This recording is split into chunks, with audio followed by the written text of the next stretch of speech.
One of the many joys of summer fishing, the smoothound. It's a joy to see. Peeler crab, and absolutely took right off on this East Devon beach, as you're about to find out in this adventure.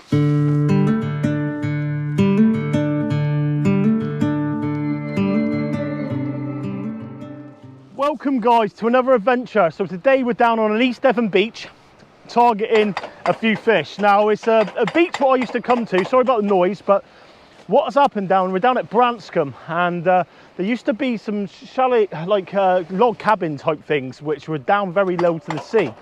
And what they're doing is they're rebuilding them up higher, because obviously the sea damage has caused over the years and stuff. Now we're going to try and get a few fish out today. I do apologise about the noise, as I said, but see how it goes.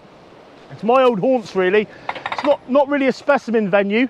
It's a venue which you will see rays, smoothound, bullets, congers. You get a mixed bag place. I've had a lot of different species off this beach, and I've spent a lot of time growing up in my younger years down here, and it was somewhere I really enjoyed fishing. You'd always see a few fish out. Now, the clarification of the water at the moment is quite murky, and it's clear at distance. So what I'm hoping is, it's going down the low water. The tides I would like to see incoming really, but it was just to get out for a few hours. We got some bait to use up, so we thought why not. So let's get set up. Tripod.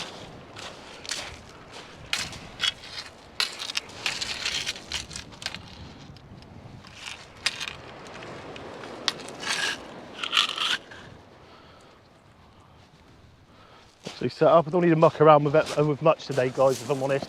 It's normal type gear. It's gutted yesterday. I mean, I thought that we would get away with it a bit more, but just because of the way the sea was rough further out, it was bringing these massive surges in, and it was a nightmare really. Absolutely gutted, because I think we would have seen something out. I'm not sure we've seen a place out, but we were hoping to put a few ray rods out later on. But unfortunately, it's just the way it goes sometimes, isn't it? At the end of the day, you've got to be safe. But glad that digger behind has stopped pecking for a little bit, because hopefully we can get the sound quality right again. I mean, very good. So first T900 out.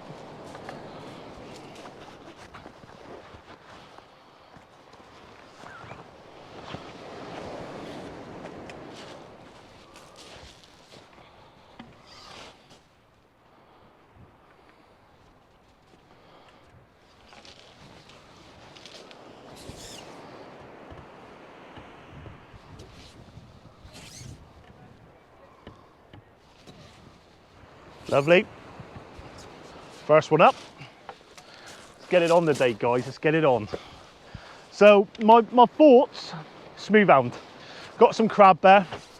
Going to put some small pulley rigs out and try a luck. I'm going to use single hooks on this beach. Now I'm not necessarily after those massive specimens today. You've always got a chance of a double, but more than likely, I mean, the biggest fish I've sort of seen off this beach is around 14 pound.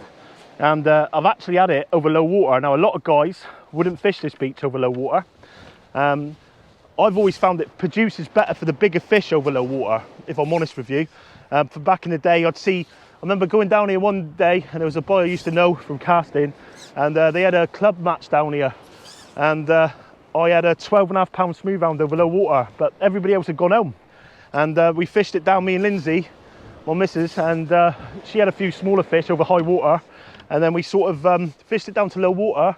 What I find is at distance, drop down rig, right out into that small channel out there, and the fish sort of like run up and then down through it, and it normally does pay off for a few fish over low water.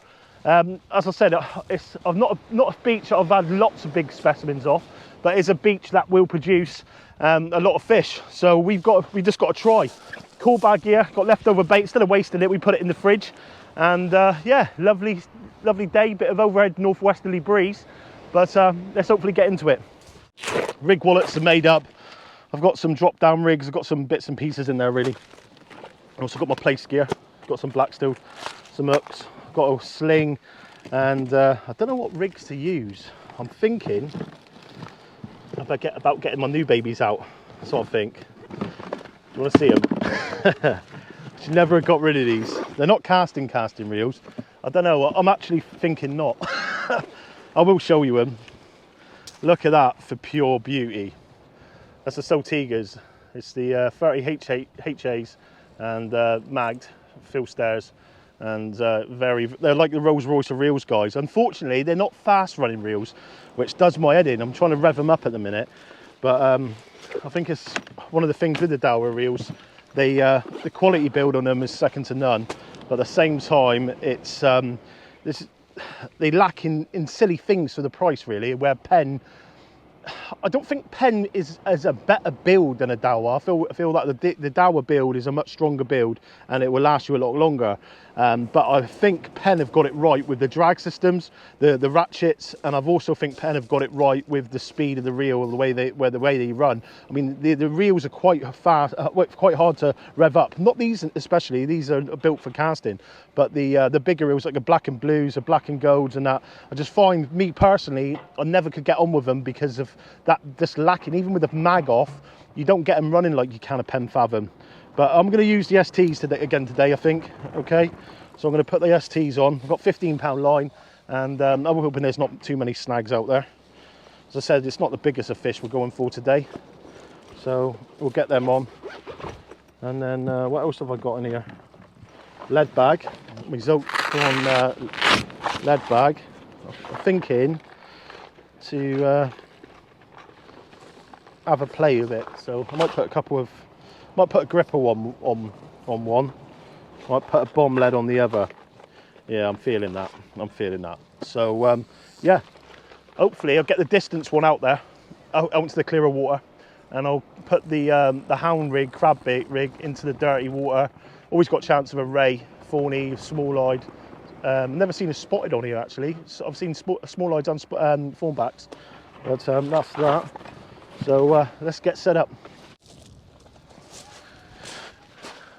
Okay, folks, getting ready here.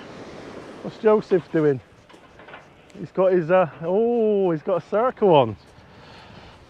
I find smaller hooks pay well here. Remember coming down with Wayne Jarman many years ago, and I was fishing a little bit bigger than he was, and he was fishing size 2s, and he was getting into the hounds every cast. Not massive fish, but to be honest, a bit overkill for the rods wise, because if you wanted some good sport, you could come down here with bass rods, and you would have lots of very good sport down here with bass rods.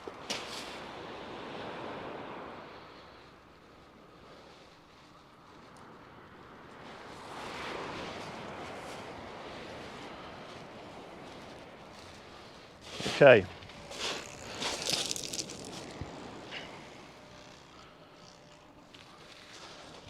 Gonna fish crab and a smaller hook because you've always got chance of a place. Next rod out. Sorry, go ahead, sir. Yeah, there's no rods out, mate. Sorry? No rods out. There's nothing out? No, you're right. Okay, great.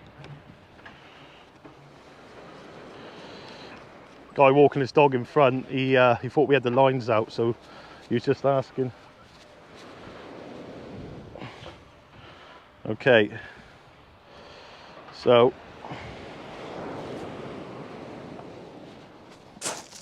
next one's out. I mean, if you can get it out there into that cleaner water today, you've always got chance of a place here. But flounder here, a lot of different species really.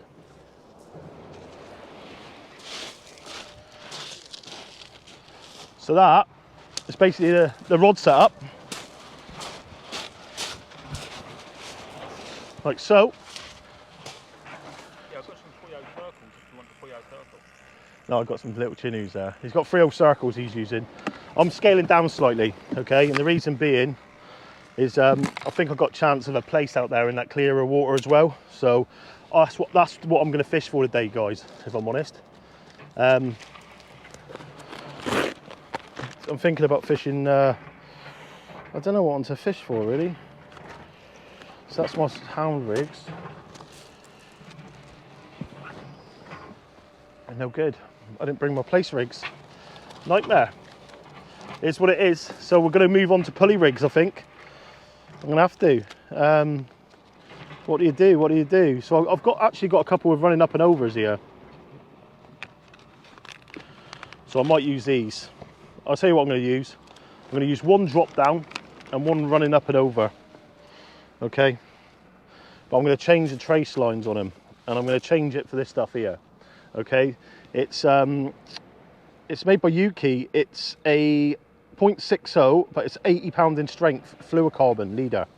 Okay. I like to use that on these sort of beaches, and I find that it can work just by using that fluorocarbon. I mean, I like to go 20 really for the place, but we were actually, it's a last minute decision to hit the place. Only because I've got blacks there, and I can have a go fish for a bit of both. So yeah, that's that. So basically, if I'm going for a place here, I'm not mucking around either. I'm going to go for like a 2-0 work, so I can get the smoothhounds and also go for the place. It's a bit of a going back to my old haunts really session today. Quite enjoying being down here. Hopefully, as we get nearer tea time, the workers will lay off, and we can get some filming done in peace, which would be nice. But what have I got here? So I've got my leads. I'm going to put one of these leads on in a minute. So just so I can set the rig up really.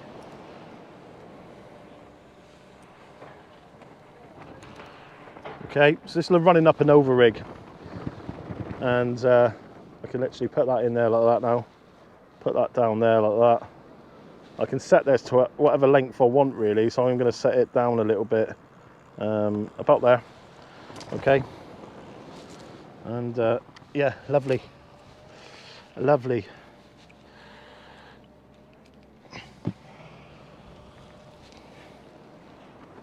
Yep. Do you know what? Tempted. I don't know what I've done with that the other rigs here. I'm tempted not to use that. In here, I've got some of my soul rigs made up. I'm tempted to use one of my soul rigs. I think it's in that rig wallet, isn't it?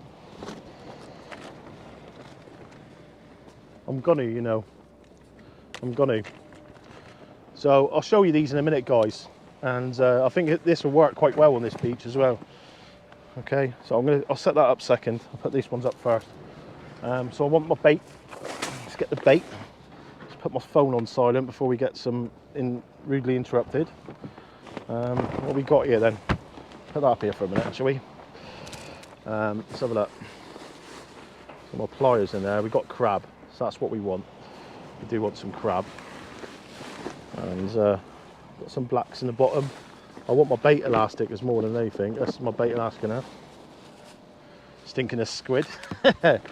Joy about it. It's a couple of days old, that squid in that now. I've kept it in the fridge just so I didn't waste it really. We didn't use a lot. Joseph just cast out for the first time today, there and then. So he's an happy man. Got chance of hitting that water as well out there. So I would say it's a good 100 yards. You hit 120 yards a day, you're in. And you might need to spread out a little bit more than that. I think. Is it? It's got a hell of a lot of line coming through there now. Half a crab, okay, not massive crab, but peeled. And then what I'm going to do is, that's on my pulley rig, isn't it? So that one's there.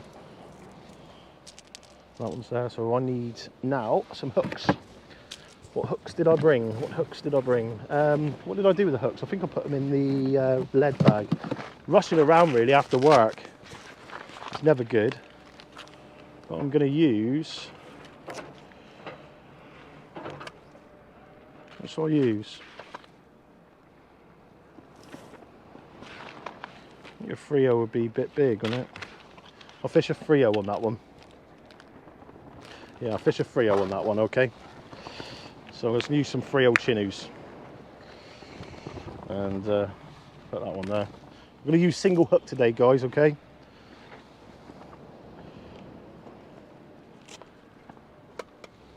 I don't muck around like that. Well, I just basically turn it around about 8 times, pull it down right.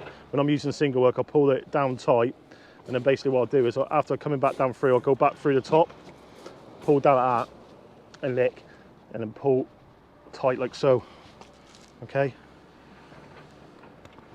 And there it is. Got a nice little bait there then. And yeah, away we go. So I've got half a crab there now. I'm gonna just bury this hook right into the crab, okay, and then get my bait elastic.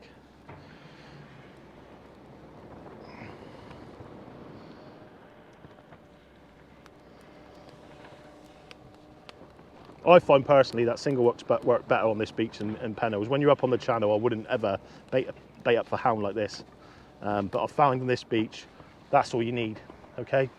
They just need to wallop that back, and to be fair, it's quite a big bait for a hound down here, that.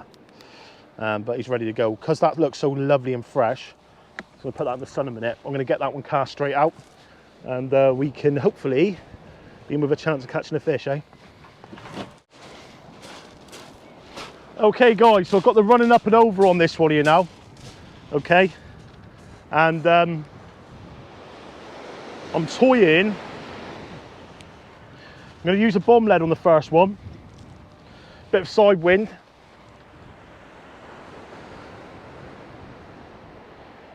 So clip that in like so, and then what I'll do there now, put that lead down, and get these rigs set up.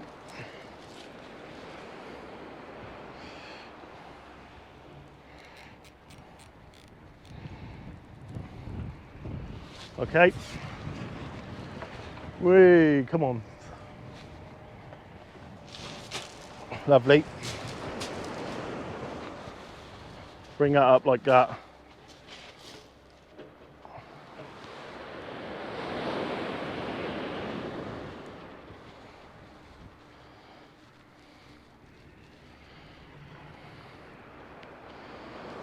That's set up there now. I had a question about these wristbands, what I've got on my reels. I only use them on these reels because sometimes they can click in. People say that they haven't had it done before. I've had it numerous of times. I know my mate Adam has exactly the same, and it can destroy the reel. So when you're spending that much money on these reels, the last thing you want to do is do that. So what I'm going to do now, I'm going to let that run down there now. I've got the mags on 7 at the minute. Just lock that in. Okay, and I'm going to go down the beach. I'm going to wind one up and send him seabound.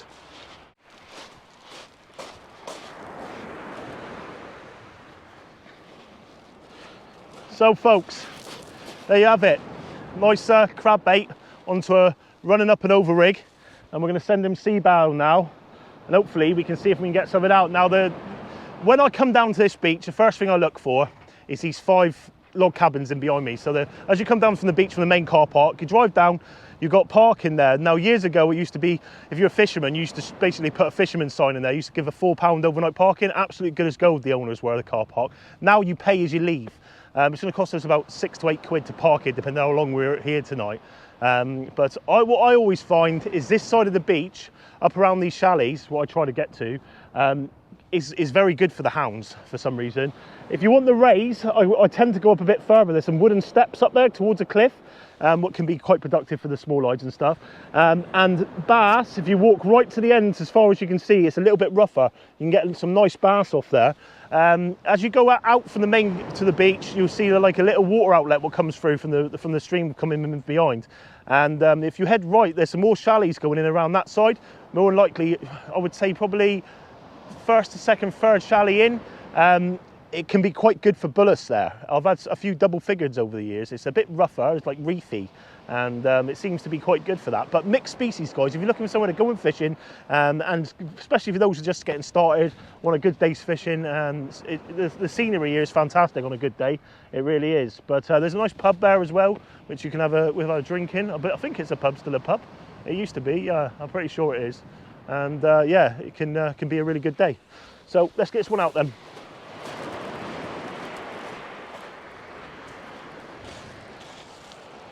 Looking about 80-yard cast at the minute to get to where I want to go, all right? So I'm going to lock that into place, and then we're going to wind one up now.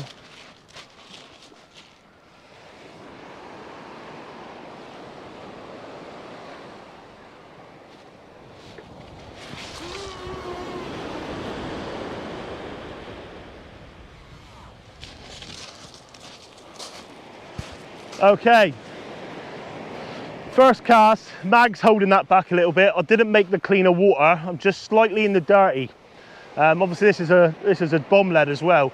What I'm thinking of this next one, probably get the lines wet up and maybe put another, I'll just put a gripper on that next one now and hit him to the right. That way Joseph can have a little play with a playing lead as well. And hopefully we can see a few fish out today.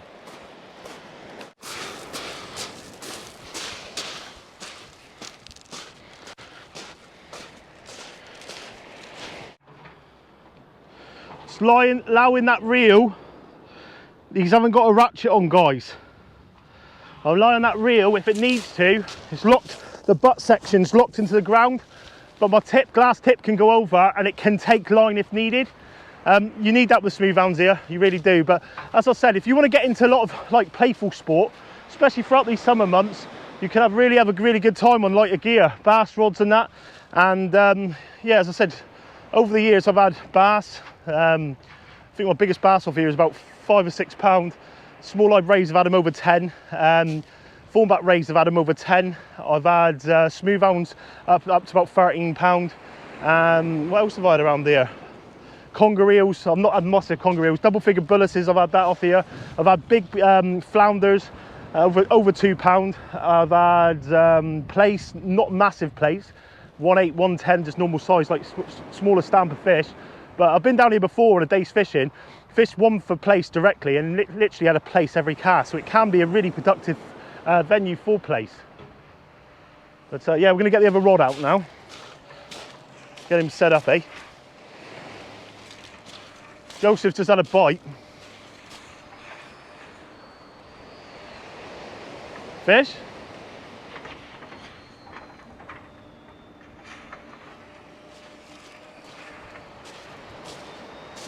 Hopefully first fish for Joseph. No, my luck, it's another dog. Hopefully not.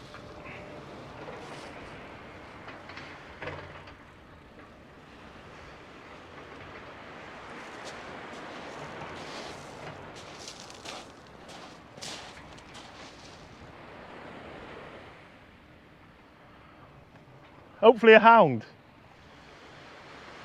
It'd be nice, Joe, wouldn't it? It's not fighting like a hound though, is it?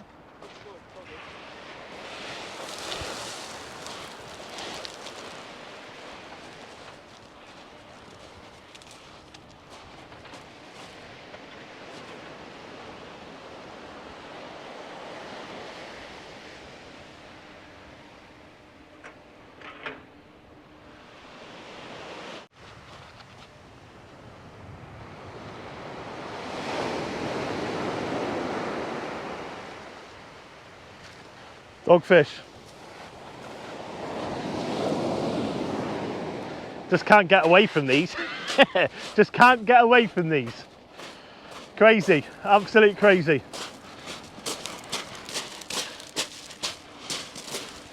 Short pulley rig for Joseph, took his crab bait. I'm gonna go and get set up now.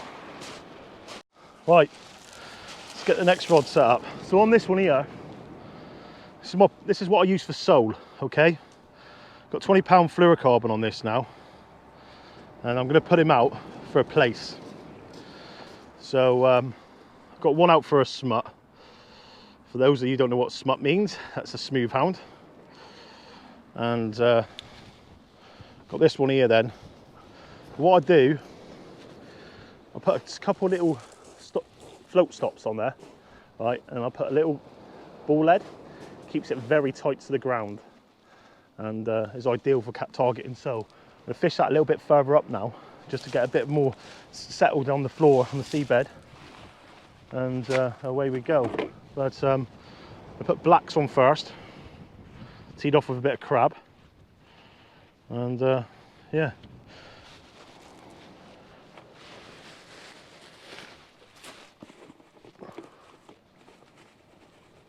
It's been nice having Joseph down, because it's sort of like of an evening, it makes me want to get out.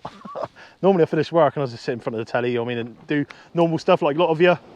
Last thing you think about sometimes is going out fishing straight after work, innit? I mean, it can be quite tiring depending on what people do for livings and stuff.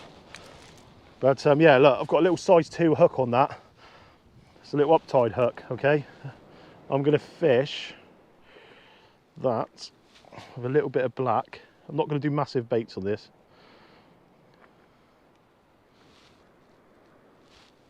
So Joseph was into a fish first cast. Our target today is anything but a dogfish. You happy with that? I am happy with anything but a dogfish. Yeah, there you go. So yeah, very sticky. Okay. What I tend to do with that now is I'll bring the sequin down and just take one of those bait stops, just to hold him into place really, and that'll be the worm. Then I'll get a bit of crab here now.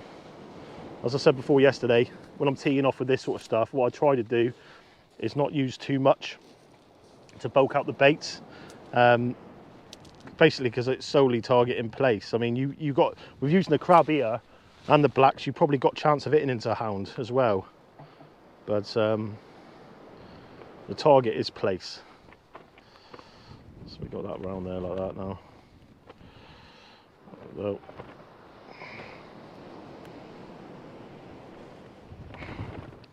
nice. Okay, and then what I tend to do now is just go up around the worm, like so.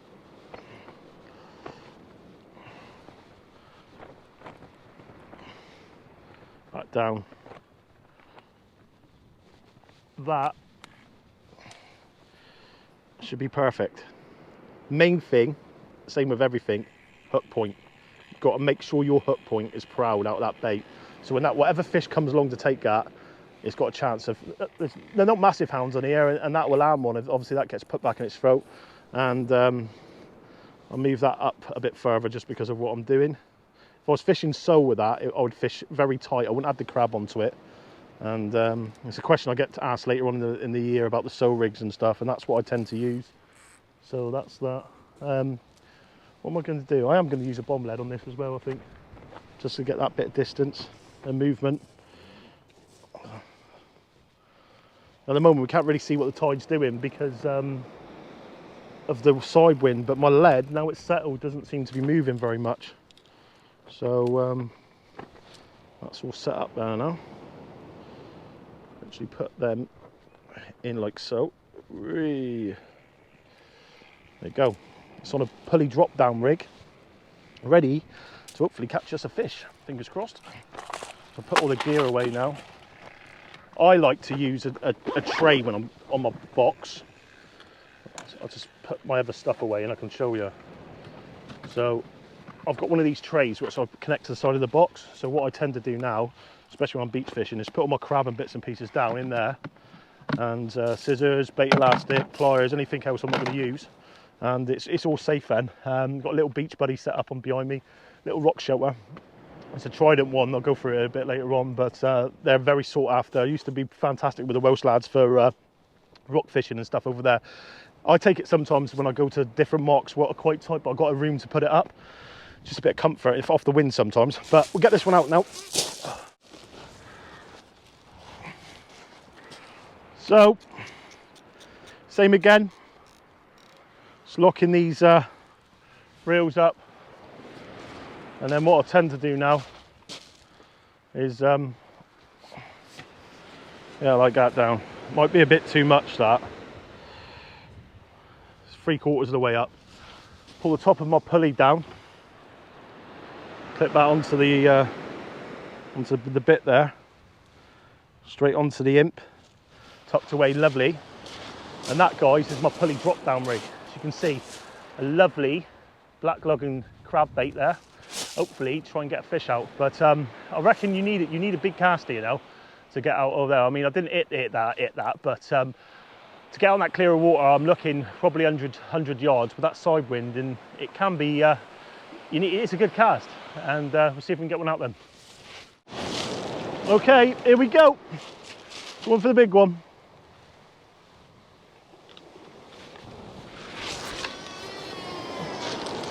That's in there, I know it. Yeah, that is in the coloured water, the clear water now. I got that. That is where I want to be. I'm probably about 2 or 3 meters into it there now. So probably about 120 yards, I would say, maybe. But yeah, see if we can do the business.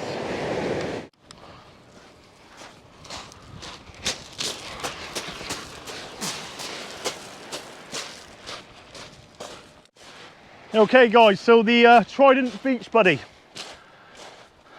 they I think they were made by Sunridge originally. Ideal little rock shelter. I mean, I've had two of them, and I got one rid of one to my mate Luke Johns because he went on and on and on. And this one here, I've never got rid of, I never will. And it's in really good condition for the age of it. The shape of it's perfect because the wind sort of like blows it down to the floor where it's shaped, and it really is a good bit of kit. Very lightweight, perfect for this sort of thing really, evening session. I mean, if you want a day session, you're more like a big glue or something like that, don't you? Or a long old session on Chesil. But yeah, spot on.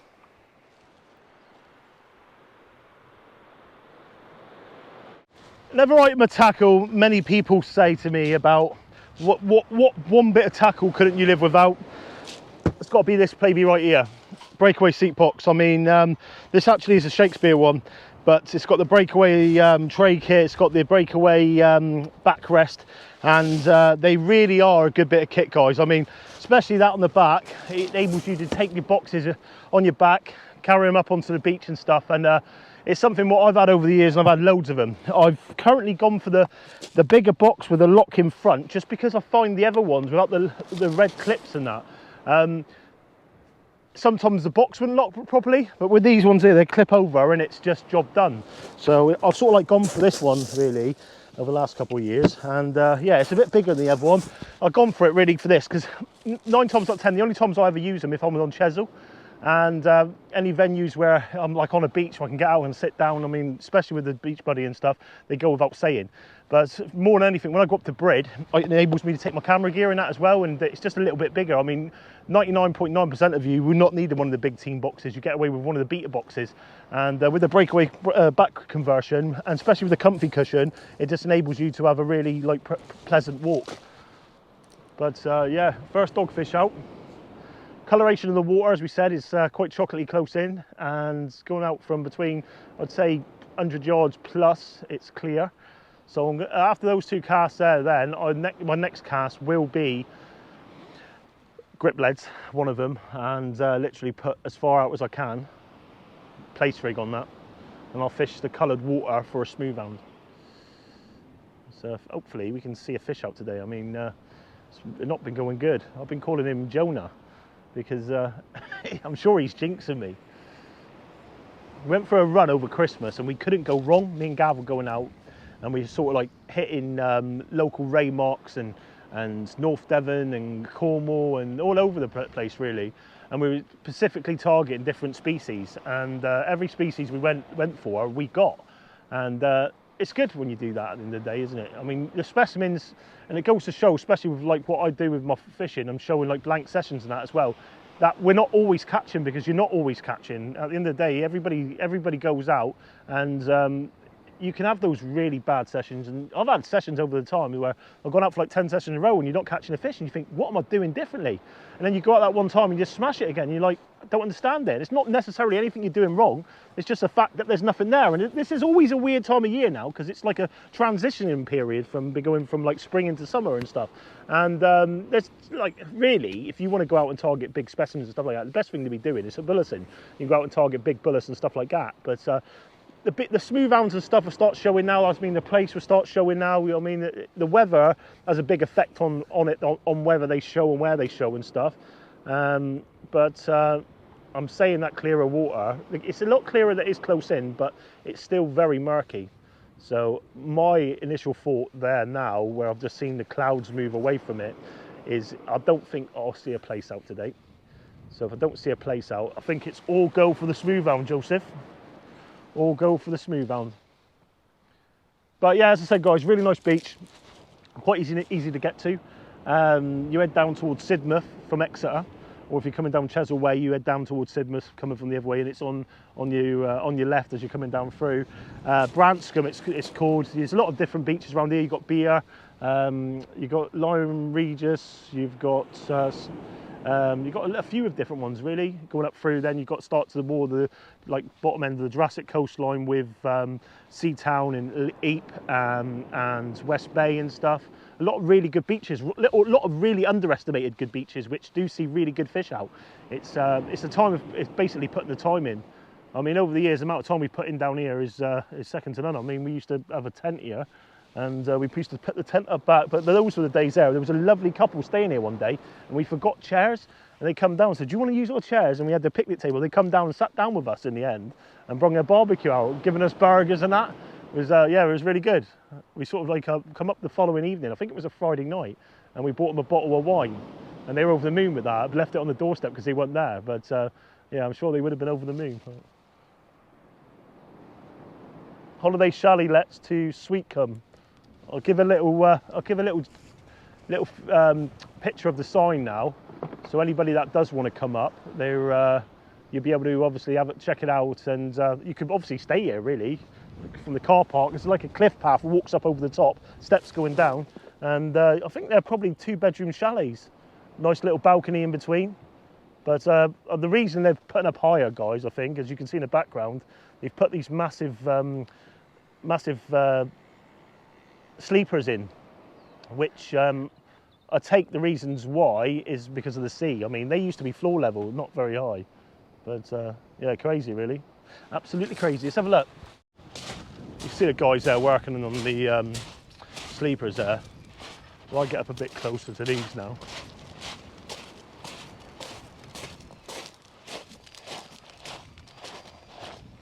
So we've got chalets to let. Sweetcombe Cottage Holidays, telephone number 01395 512 130. The website's www.sweetcombecottages.co.uk. So as you see, there's 5 of them there. Nice little footpath going over the back.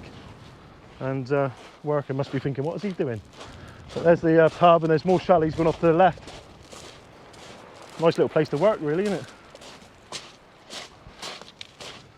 Small chalets down the end. I think that's a different campsite down there. As you can see, right down the bottom end, some rocks coming down on a big tide. You can get down over them, and you can see the rock out in the tree there now. So if you can see it, you can take waders, and you want to be careful what you're doing, but it is very good for bass down there, guys. It really is. Okay then, I'm going to bring this one in now.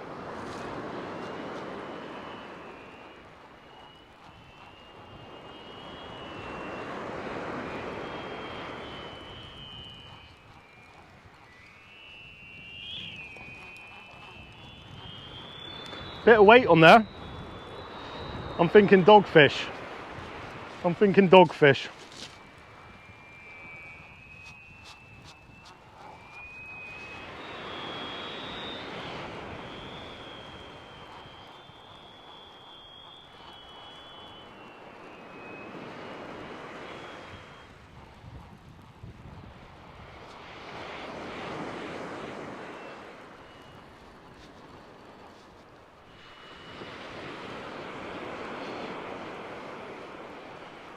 £15 main line.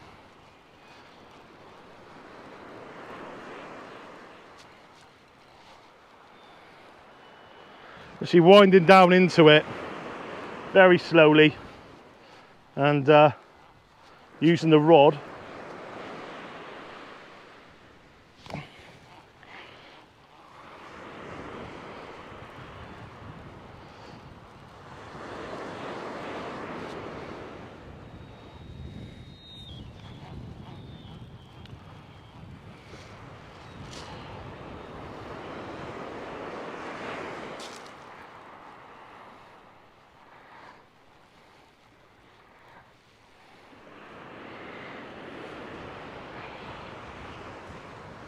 Joseph's going to go down and land just a dogfish, and yeah, nightmare. It's what it is, guys. You can't get away from them at the minute. Seems to be, they seem to be everywhere. I was talking to a skipper on the Facebook page. Bring him up a minute, mate. Show the camera. And he was saying the amount of dogfish what's up in the channel at the minute, it's been unreal. But as you can see, the rig has done it justice. But that's what we're getting plagued with, unfortunately. So as I said before, guys, for anybody just first starting fishing, it's a good fish to get into, and they put a bend in your rod and stuff. But I'm going to get this little fella back now. But that's what you call a dogfish, guys. They're like the rats of the sea. They can pick up anything. Quite easy to catch, and we're getting back now.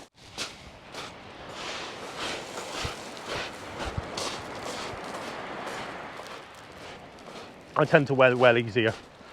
Just makes it easier for fishing, really. Walk down as far as I can and just chuck him back, just bowed up.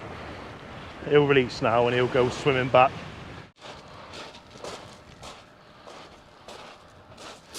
Well, at least one thing, we know the rig works. So back to drawing board. So this is my crab bait one, okay? You see the hound sort of like smashed it down. So what I'm going to do is I'm going to take this off now. Okay, take it off completely, and there we go. And I'll put another half on now. Little small free work, tiny baits, and literally pull that in and around. As I say, guys, you don't need massive baits here, you really don't. The main thing I would suggest is hook point. You need to make sure the hook point is out. Bait elastic around, okay, and then come all the way up the shank. I go quite tight with this, just making sure that lovely. Look at that. That's nice. Only small compact baits there. I'll bring him over and show you. Like that. Really small, just free of work. Nice still disc cutter in the background. Whee! And then going up onto the up and over. And away you go. Simple like that. I had a few messages about the bait towels. So these are the baiting towels, guys, okay? And they are quite nice, but they are very costly. I'm going to look to see if we can get some smaller ones made, okay? Because of the size of the towel we had and the logo. They were quite expensive, so what I'm going to do is try and have a look to see if we can get some smaller towels put up, because at the end of the day, it's got to be the right price, and we've had a lot of messages come in about it. I'll tell you what, I'm just going to cast and shut up while that disc cutter's going.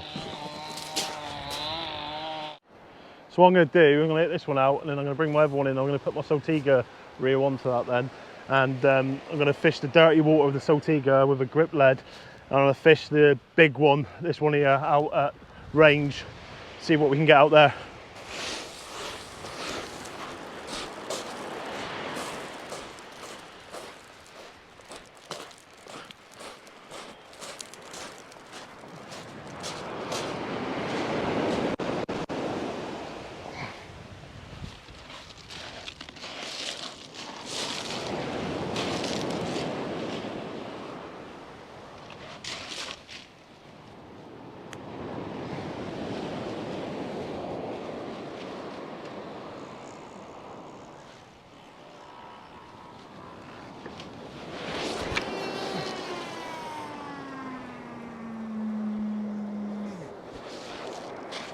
Lovely. So that's that one there, sent right out there on the Dow ST T900, and yeah, hopefully we can see something out on that now. Okay, folks. So what I've got these Century multiplier reel cases, which I like to keep my gear in. Like to keep my gear in. I'm hoping I haven't lost the other one. Please no. Don't think I did. Hopefully not anyway. Don't want to lose these reel bags. So what I do is I undo my star drag when I'm storing them, and I'll just keep them in these cases then. I'm hoping I lost the other one, because that would be a nightmare. I've never seen it go off. Did you, Joseph? Let's have a look. No, he's in there. So the good thing about that then, I mean, you're spending all that money on reels, you've got to try and look after them, and you don't want to be buying them again. So they're all stored in there then. Okay, and then the good thing about that now, you can stick that inside there. Joseph, bite. and then I can get these babies out. Now these are the Rolls Royces. So these are the Dower Sotis 30 HA. Okay, this Phil Stairs magged. Fantastic reel, really are. Downfall, ratchet, terrible ratchet, really low. You can get an upgrade from what I'm going to get. And apart from that, they're quite slow. They're not fast reels. Anywhere where I don't want to get extreme distance, really. I mean, you don't need extreme distance here necessarily. Bristol Channel from the reef marks and stuff, perfect for lots of grunting power, and they look fantastic with the T900s. That's the only, that's the bonus about it, really. They do look really nice with the T900s. So I'm going to get these set up now. Brand new line, so I'm going to wet it up first, and then we can see if we can get someone else out. We're not going to fish late tonight, guys. I mean, the tide weren't perfect. It was just somewhere to come, just to get out and get a fishing production for you guys to watch in the week, really. As I said, I'm not expecting to catch much. We've caught fish already, so we beat the blank, but hopefully we can beat the dogfish blank. So my line on my other reel's slightened off. Tighten up slightly, okay? So what I tend to do here now is this. I'll put my wrap trick on, okay? I'll run them up through the line here, up through the eyes. Just go back like that.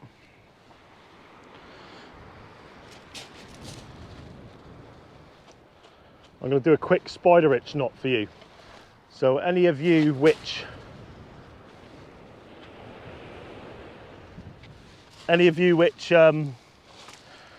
don't know a shock leader knot, it's one to quickly tie, okay?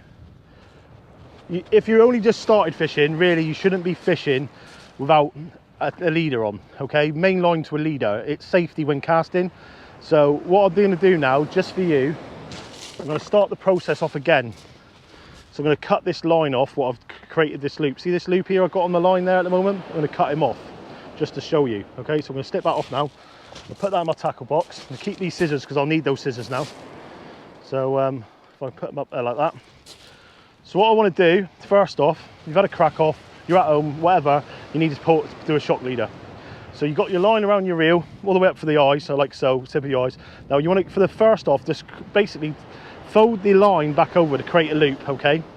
At that point now, you can do as big as you like. I'm going to do it quite big just to show you, okay? Lick the line, okay, and then form a little loop. So you've got a little loop to the big loop. Big loop there, little loop, so it folds over like so. See that? Then what you want to do is with your finger, you want to go around your finger once, okay? Around your finger twice.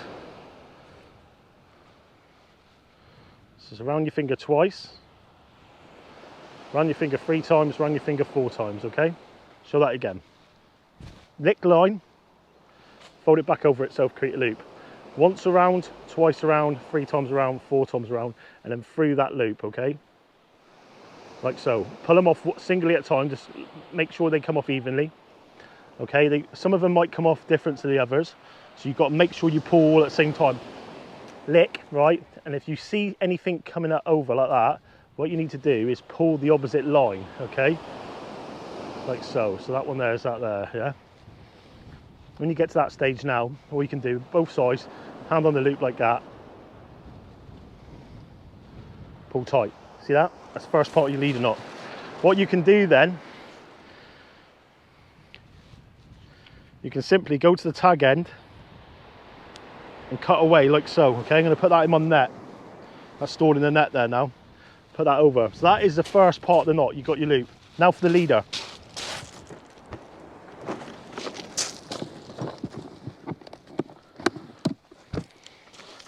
So I've got some 80-pound shock leader there, okay?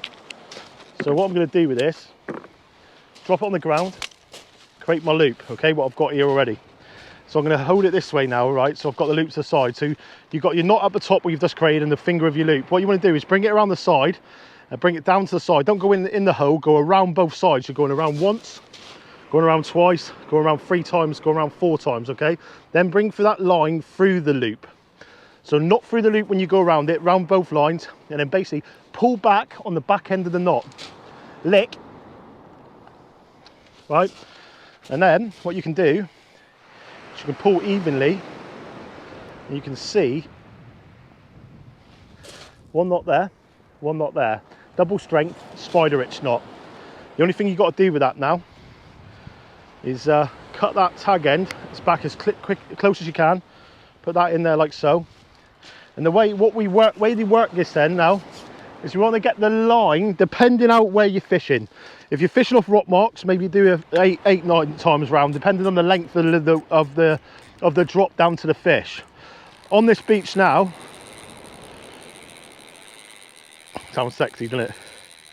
That's a ratchet, believe it or not. If I turn the ratchet off, it's just the only thing that lets it down, guys. So I'm going to go once, twice, 3 times, 4 times, 5 times, right, around the reel. And then what I'm going to do now is I'm going to grab this shock leader like so, and I'm going to bring it down from the bottom back down to my multiplier or your fixed spool.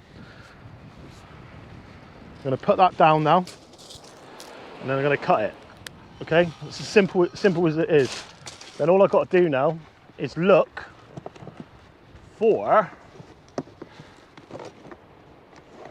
my clip.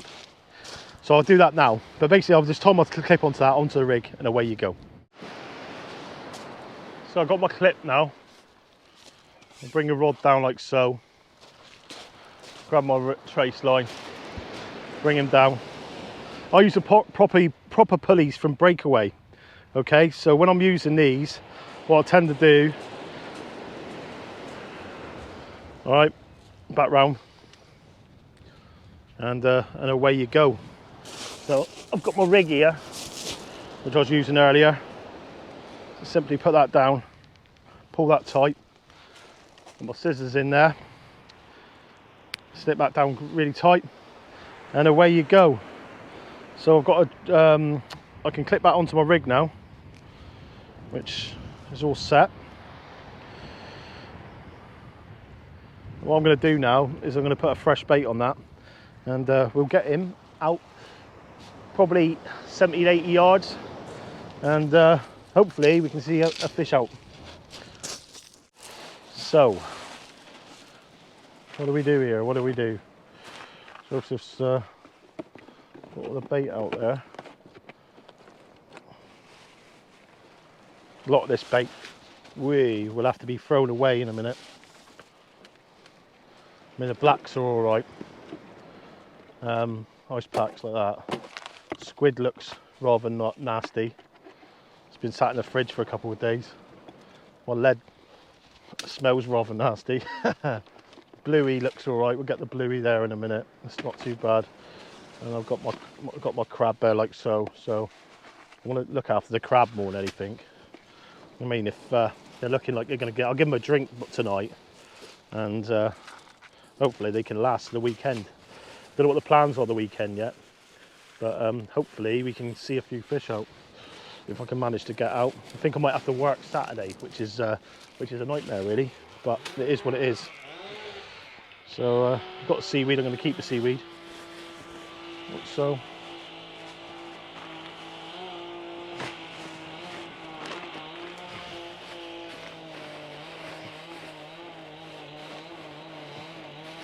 My shock leader in there.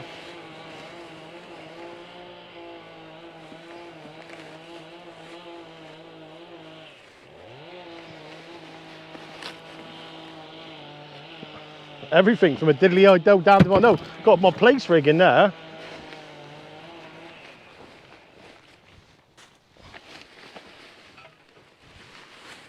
It's rather smelly. Don't really want that, but we'll keep them in there.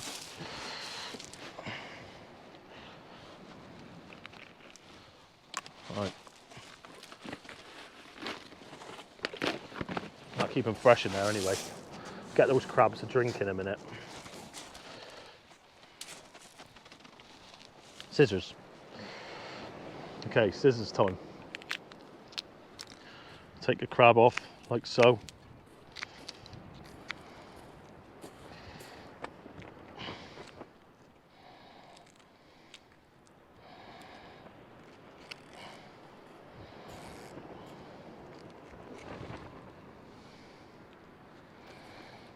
Like that. I'm going to strip this bit of crab off now.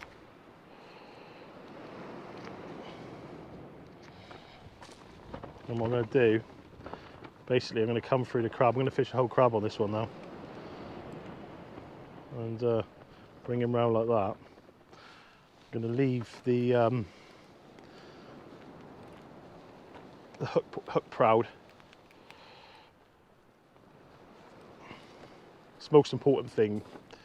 Bit big here. Bit trying my luck, you know. It's dirty water though, isn't it? So at the end of the day, I'm just trying to get a bit of scent into it really. I've got a chance for a bass at the same time, but as long as that hook point's proud, I've got a chance to land anything on it. I mean, those mustad hooks are very, very strong and reliable. Same as the Sakuma at the end of the day, and away you go. So there it is, guys. As you can see, left out proud. Hopefully, I'm going to trim him down a little bit because he does look quite big. All right, there he goes. So hopefully that'll be the one to see us a fish out. Clean my hands off. We'll get another one out now.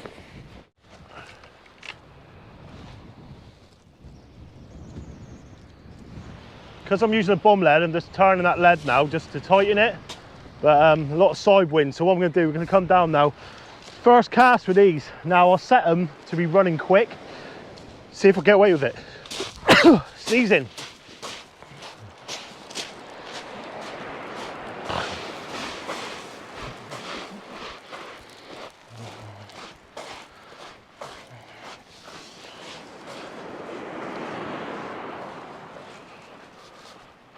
Right, see if these reels need to be running as fast as they are.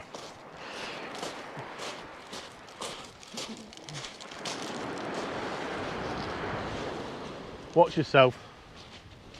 This might be, you know, you go a bit further back than that.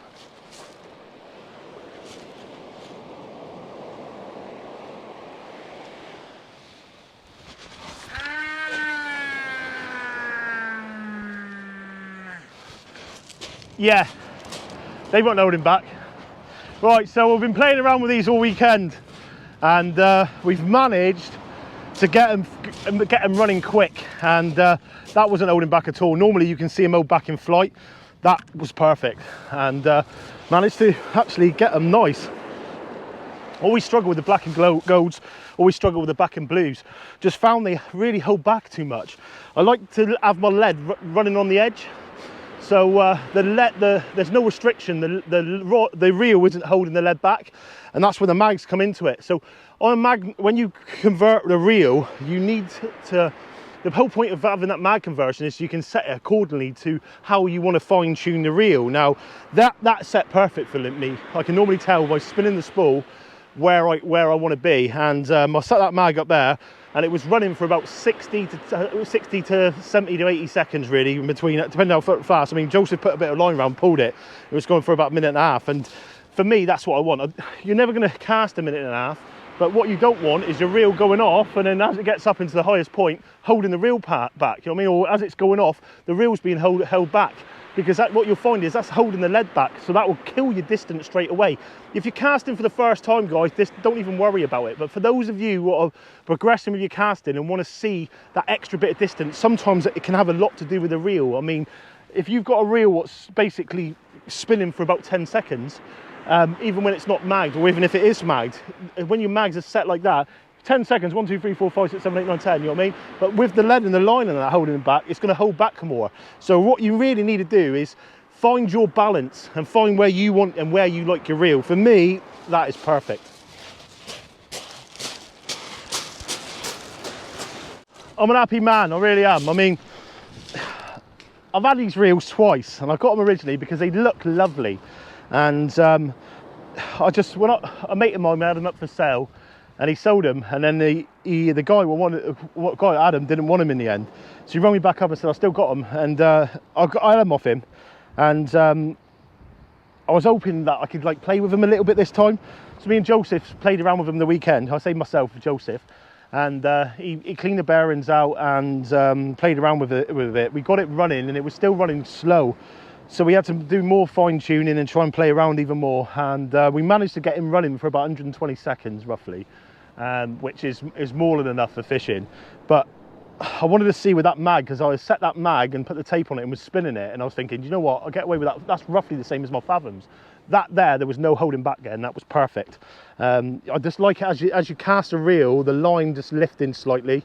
Not for everybody, guys. As I said, one man's meat's another man's poison. A lot of guys would not want to fish with that reel like that, because at the end of the day, you can spend more time birds nesting. Out of knowledge and experience, really, with how long I've been using the multipliers and stuff, that's where you get, you know, by the wind, you know, like that. Then that was just enough. Any more, and I think that would have been gone. But that's half turned right off there now, so I've got that 5 times round to take off. I mean, if I was got any side wind, I couldn't wind the cast up. I would fine tune that down again, but that's set for me now. But at the end of the day, multiply is not for everyone either. We've had that message come in the last couple of weeks, and a lot of people going to fixed spool. So it's down to preference, really, is what you want to use and how you want to use it. But there's nice big crab bait out there now. Sun's just going in behind the cloud, and hopefully we can see a few fish out today. Young Joseph, and there we go.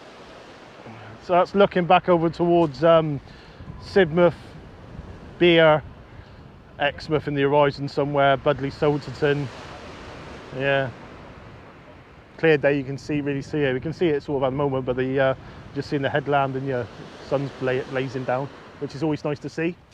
2 rod tips bent over, some of the cliffs behind. Lovely place to fish, it really is.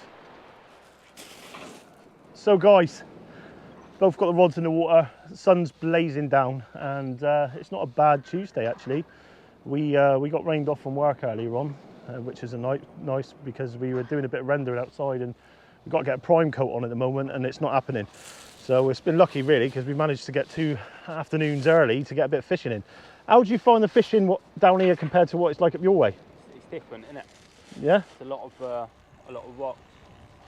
I mean, this beach here is pretty much what I'm used to. Yeah. Yeah, this is just like being at home for me. What, similar like depth and that, the way it drops down? Yeah, I mean, I would imagine. Can't really see with the waves and stuff, but there'll be gullies out there. There's a gully what seems to come along here, and like I was saying to the camera earlier on, what I found over the time, Jost, is basically at low water, if you can get those baits, like drop down baits with crab on into the gully, especially at night time, the smoothound seems to run up and down it. I haven't seen it for myself, but I was told that there was a monster caught years ago, like 20-pounder. As I said, I don't know if it's a rumour. I've been told it in a tackle shop in Exeter before, and I've been told it on the beach down here by locals. So I wouldn't put it past. It's all the opportunity in it, I suppose. You get them like your way, don't you, like that? Yeah, so you get them back 24 pounds. Yeah, which is monsters, absolute monsters. But it is a nice beach, very nice beach. As I mean, the parking there, it's quite easy accessible for a lot of people in there, especially if they got like disabled guys and stuff like that. It's an easy beach to access. Yeah. You ain't got to walk down where as I said, guys, I like it here, just out of knowledge from fishing the beach over the years. I mean, I fished in different places and stuff, and I was sort of like given this part of the beach myself many years ago, and I've sort of like passed the knowledge on a little bit. But it's rather noisy with the builders there. But they got to work in that exactly the same, and you know what I mean? We're lucky it's starting to get towards about 5, half 5 now, so hopefully they sort of like head off then.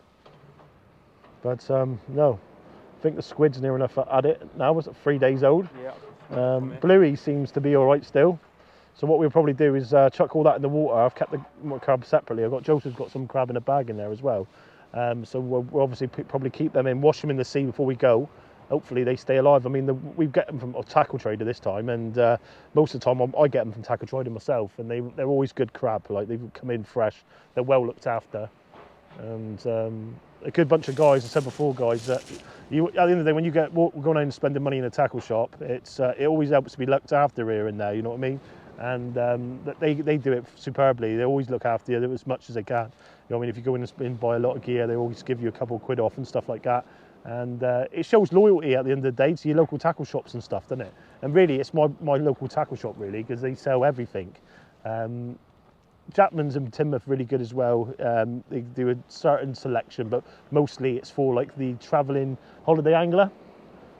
You know what I mean? There's a different type of tackle shop, really, isn't there? You know what I mean? And you've got your holiday tackle, as I like to call it, and then you've got crab your, lines. And, yeah, major brown. yeah. And the tackle traders they stock a lot of carp fishing gear, and anybody was into carp fishing that as well. Obviously, a lot of fresh waters around Newton Abbot and stuff. You like a bit of fresh water, Joseph, don't you? Yeah, I dabble. Done a bit growing up. What do you think here then? What do you think our chances are catching anything except from the dogfish? I think if we can keep clearing the dirty water, we'll be alright. Yeah. As the tide's pushing out, the dirty water's pushing out with it. That at the moment isn't catchable.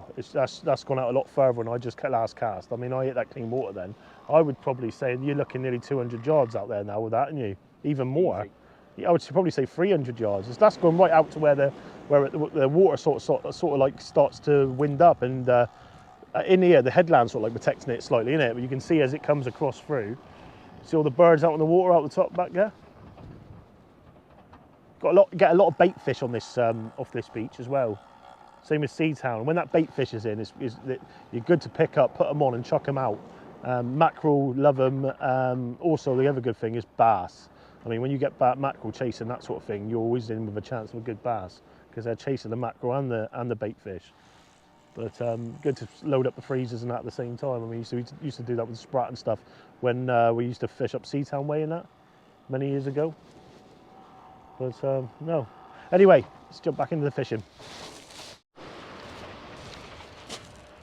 Fish on. Like a dogfish? What do you reckon? Yeah? Huh? I do. Was that a big? Here we are. He reckons smoothound. That's what we come down for. Now sort of time you get to smooth down on these beaches. So we're going to go down and see.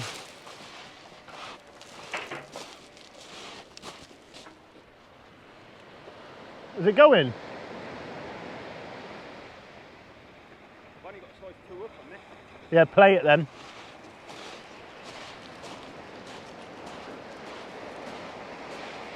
I'd come down. Yeah, that's it. Keep going, keep going. Keep tension. He's still a way out yet. I'm going to try and land him for him.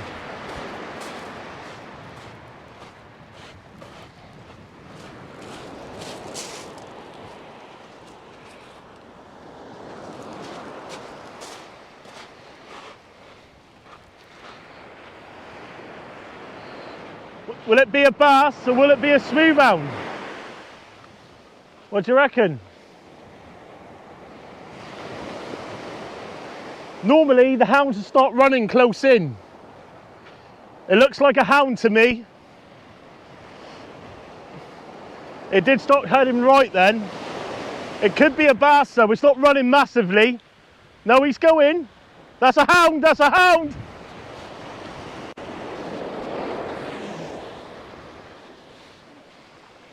Keep going, Joe.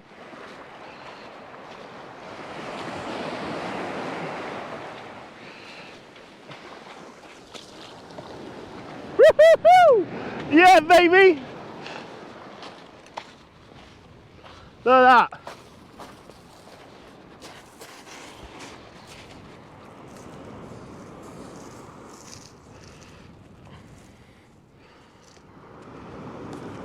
Lip caught. First smoothound out of the trip tonight for Joseph. We had a hound and yeah, well in. Come and have a show him off then, mate. So this, guys, is what is known as a starry smoothound.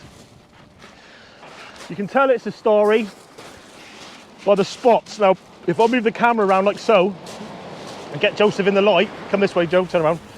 You can pick up all the stars on him. So if I had that side there, see that there? That's what's known as a starry smoothound. The common is plain. But nice fish, Joe. We'll get a quick photo and we'll get back to fight another day, eh? So we just had a quick photo. No point weighing him. He's not going to break no records, but it's a lovely sight. Try and get him back as far as we can without getting wet feet. Got to watch these swim out, guys, now. You get him over those breakers, really. Get him over those breakers.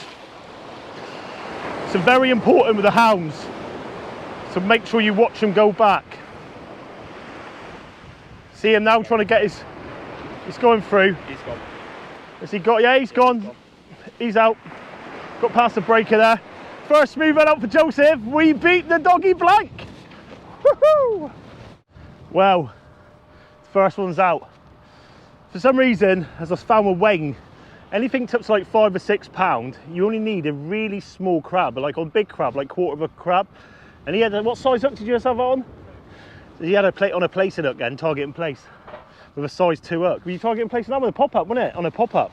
So it goes to show that it is worth fishing small baits and small on this beach, especially small baits, small hooks, and you can get some fantastic sport. I mean, that fish there on light gear, like 15 pound, 12 pound line, you have some really good sport with it. But yeah, all good, all good.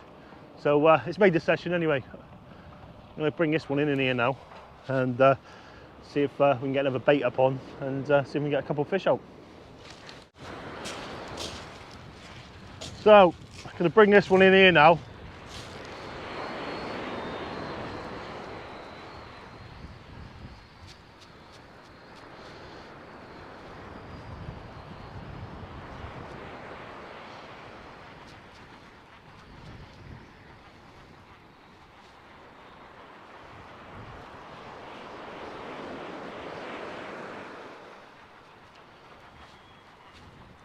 Can't feel nothing on there at the minute.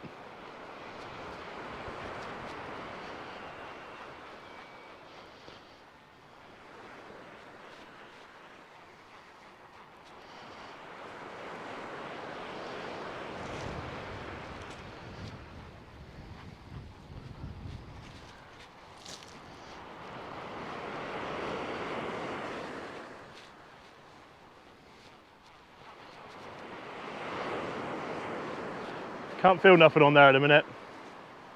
Long way out that. It's not much tide.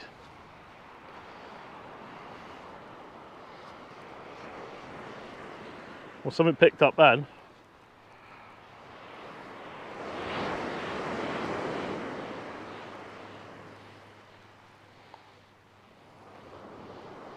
Nothing.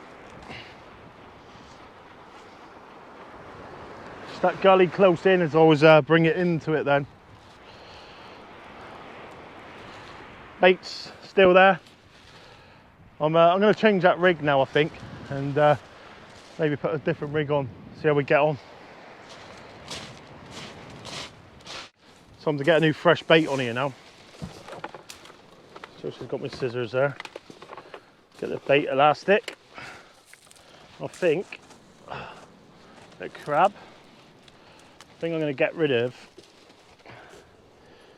this this bead on here now. So what I'm probably going to do is I'm going to go up here. I'm going to unclip that swivel. All right, like so. And then I'm going to simply, I can redo this so rig later on anyway. Right, it's the only one I've got 20 pound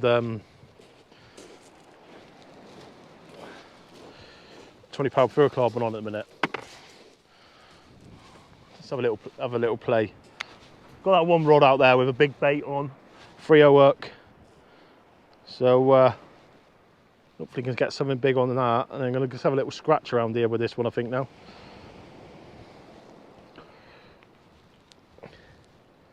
See if we can get a little hound out for the camera, eh? So we can get a little hound out for the camera. Just leave that there like that for a minute. It's a good one joy of these here. So what I'm gonna do with this now, so I'm gonna cut all the black lug off, and I've got a little size 2 uptied hook on that now. Joseph's was absolutely nailed, lip hooked, perfect. And that's all you need, guys. Really small hook. Do you have black lug on that then? What? You have black lug? Yeah. So you had that on black lug as well on the placing bait. These little uptied hooks are really strong as well, which is really good. So I just need a bit of crab now. I did have a crab there, I think. Really got this rod. I'll get this rod out of the way in a minute, I think. Like that. So when we say crab size, what do you need? What do I mean? So it's a little like 50p piece crab, I call them. Right, I'm going to use one of them. And the main thing with this now, I'm going to keep the hook point proud.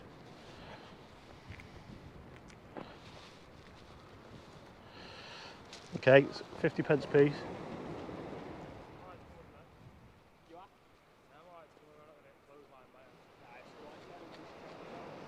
Cut them in half. Get my hook.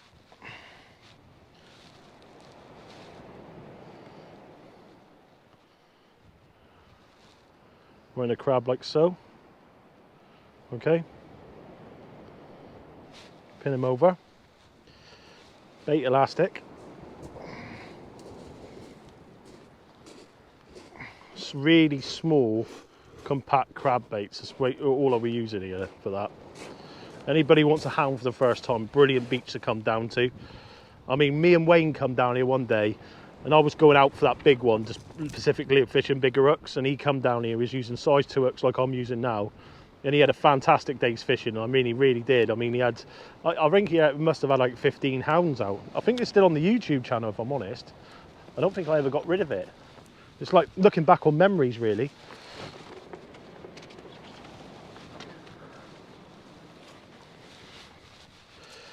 So,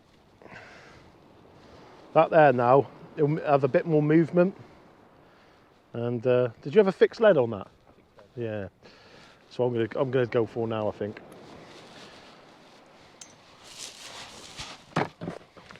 Want that hook to set, but it does. SKMs, 6-ounce leads. Pull the wires back like that. I'll do a bit properly today, okay, because I've got a pair of pliers here with me. Not everybody's got builder's hands. For those that haven't got builder's hands, so basically what you can do with the lead is take it on the end, like so, okay, and then basically turn up like that. And then basically same again, turn up like that. Same again, turn up like that. Same again, turn up like that, okay. And then that's that set there then. So I can whack that one on. Nice to have that sun out. It's been lovely here, lovely evening.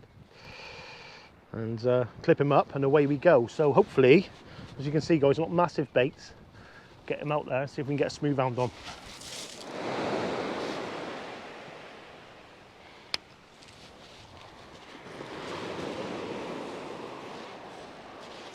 Okay.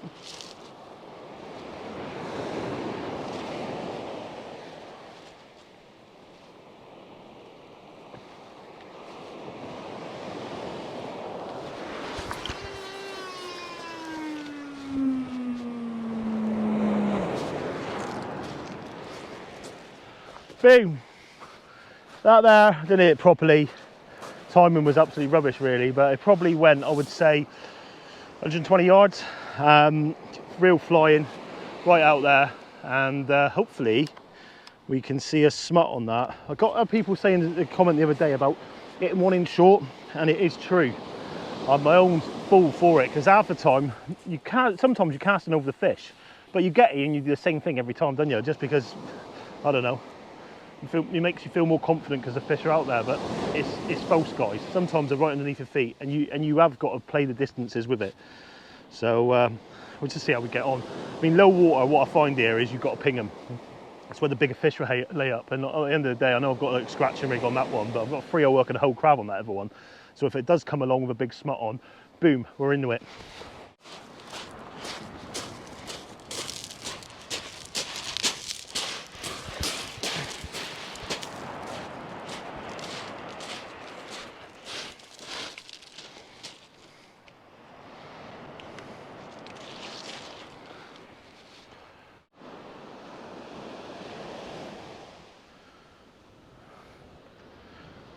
Layback cast out for Joseph. Boom.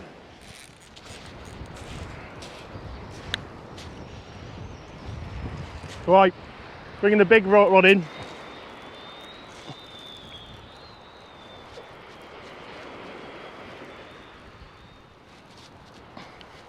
Just smooth It's the only way to describe these reels.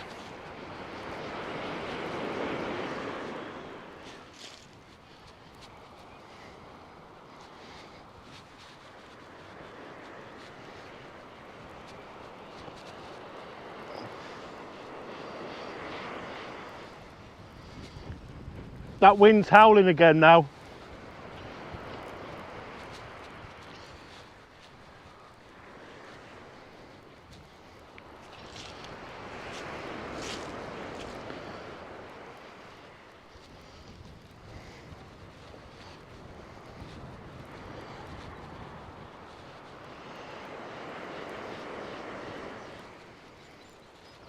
Don't know if I said earlier on, but you're actually fishing onto sand out there.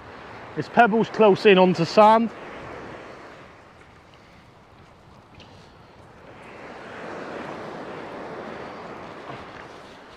Not touched. Not touched. What I'm going to do with this rig now is I'm going to bring the size of the trace down, shorten it up, and try and get them on the seabed a little bit more, hopefully where that smut's going to lay up. Okay folks, so, got more scissors.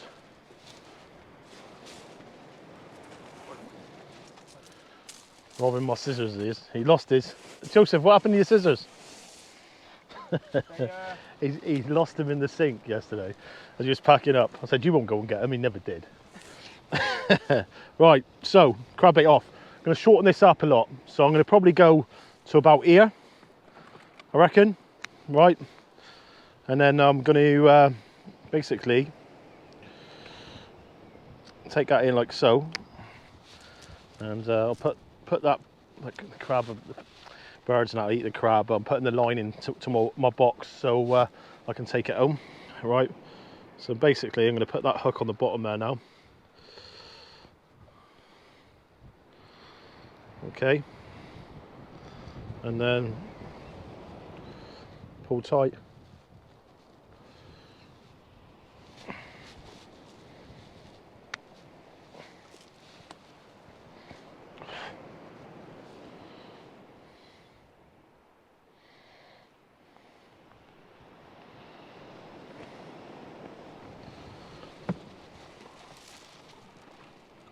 Right. So I'm going to put my crab bait on now.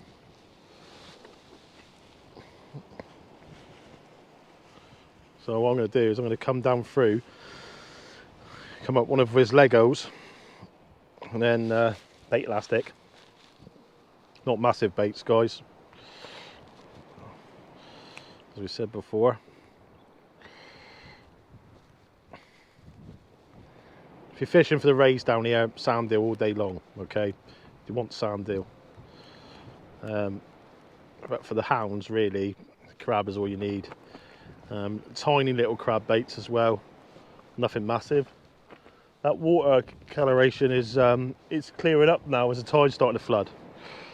So I think everybody's getting a bit disheartened with fishing in general at the minute, because it needs to buck it up. I mean, the wind or the weather and the rain is just playing up. It's just a nightmare. And like, there's guys out there, I was going to mention a minute ago, a mate of mine, he wanted to get some bait and go placing tomorrow, but you're no point wasting all your bait going up like at the minute with the coloration of water like that. And it's, what else do you do? You know what I mean? It's just it just puts everybody a downer on everything, isn't it? You know what I mean? At the end of the day, it's one of those transitional periods, and really 9 times out of 10 you're going to either go for bullets this time of year, you're going to go for an early smoothound this time of year, and you're going to go for place this time of year.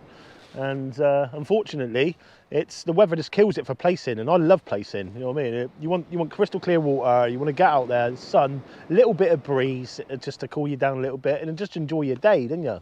That's what you all want. I mean, especially with the price of bait and that these days. I mean, it's not cheap, is it? You know what I mean? So just need everything to play ball a little bit, and especially on your days off and that, you just want to just relax and enjoy it, don't you? I suppose we've done that the weekend, except when we caught dogfish. Right, anyway, let's get this bait out.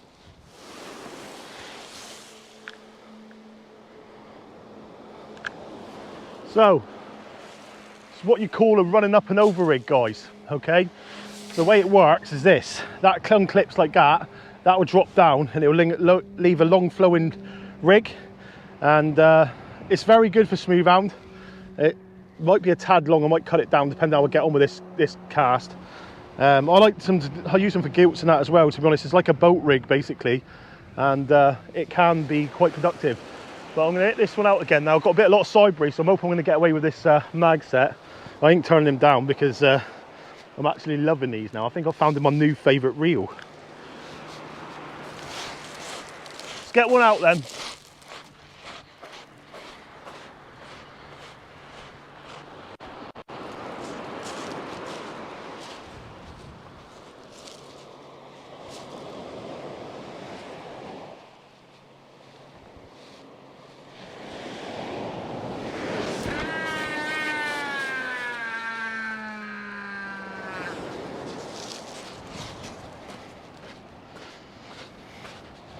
They are running super hot, and I mean super hot. They are flying, and I mean flying. If anything, I just slightly hit that spool then, just because it was lifting. Side wind really, more than anything. That is how I would have that reel set with no wind. Literally just the lead, no restriction on the lead, flying off. But I am in love.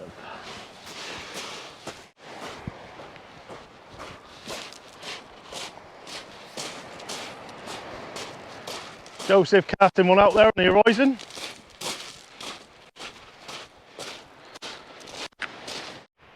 Well, no one bites at the minute, but the coloration in the water is quite dirty. You can see it where it sort of like clears up and then goes dirty again, and sort of clears up as it goes out into the windy sea. But we're here in hopes. I'm going to bring this rod in here now and bait another one up. So,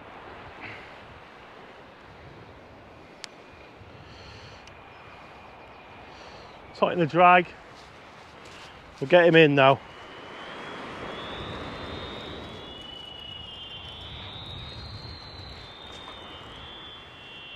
A bit of weight on that.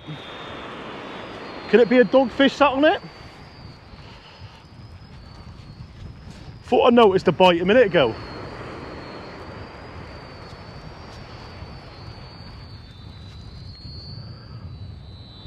Just keep him moving.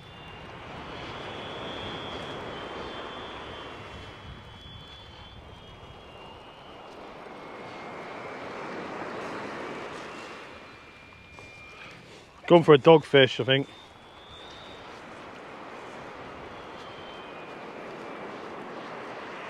It's gone slack again.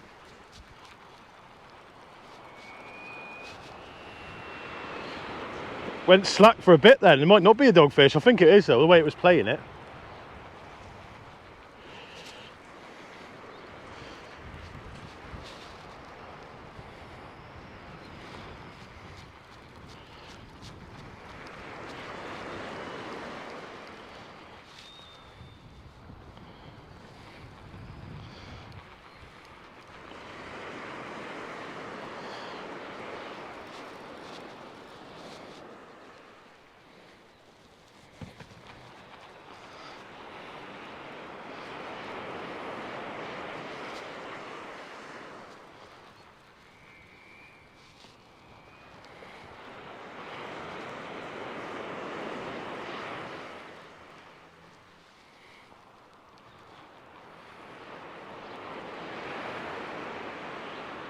Dogfish? Dogfish again.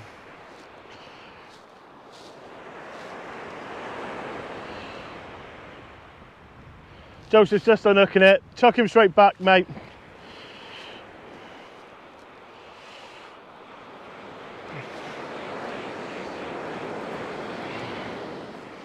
Alright, so it's a nightmare.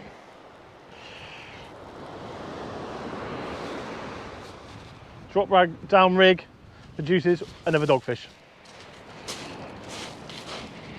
So another crab bait, I think. Another crab bait. It's quite dead on the beach, no anglers. What are we going to use here? Crab. I'm going to get another 50p size crab. Yeah, he smells alright. Scissors, which is over the back here. We'll get now. And a bit of bait elastic, okay? I'm in the shade here, aren't I? But I can't really help it at the minute. So I'm going to put that crab on. Okay. I'm actually going to scale down with this one, like so.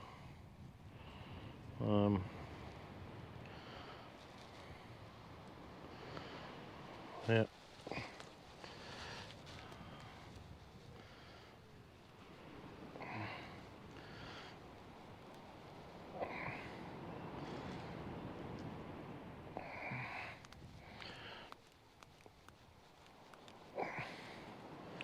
Yeah. Lovely. So that there is ready to go out once again. Dirty hands. Get baited it up, get them hooked up, and away we go. See if we can get a smut on that one then, can we?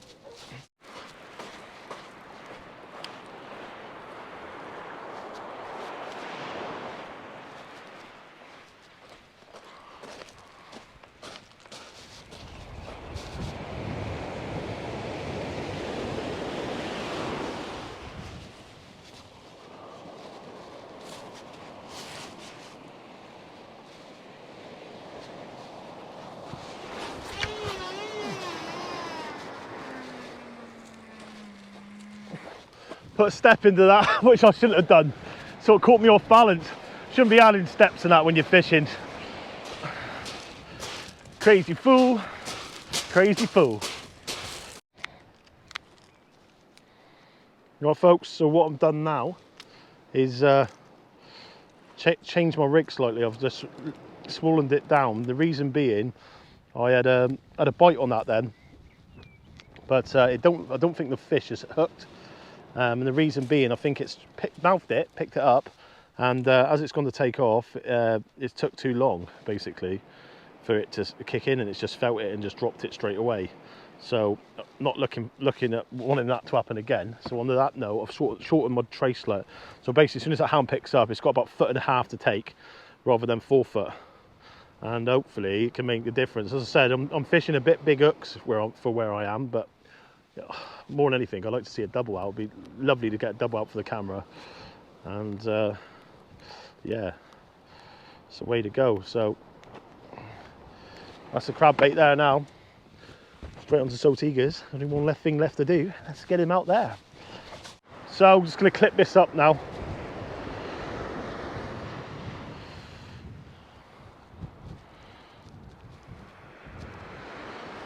Done this with my missus one year. She come down here.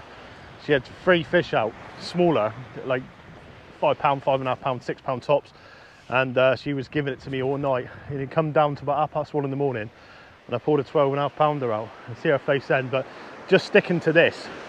It's 3 works, single crab baits, and it's basically punching them to the horizon. Now the wind's dropped now a little bit, so we'll see if we can get one out while the wind's dropped.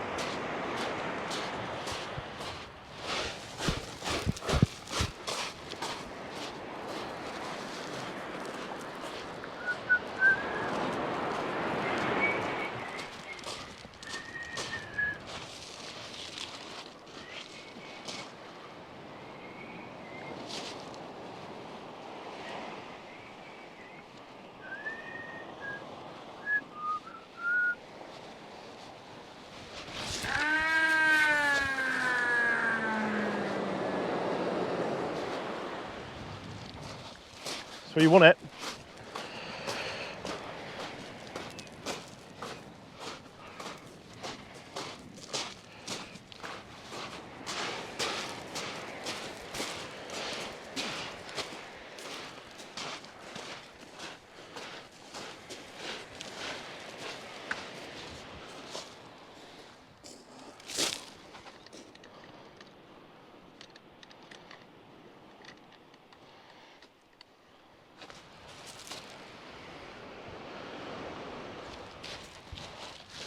Set lovely there now.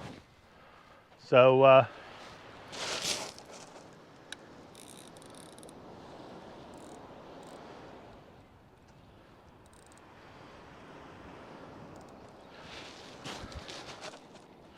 That'll do. So that's that rod set. I'm going to put my other one on now, Ever Saltiga, and I'm going to fish bigger baits out there.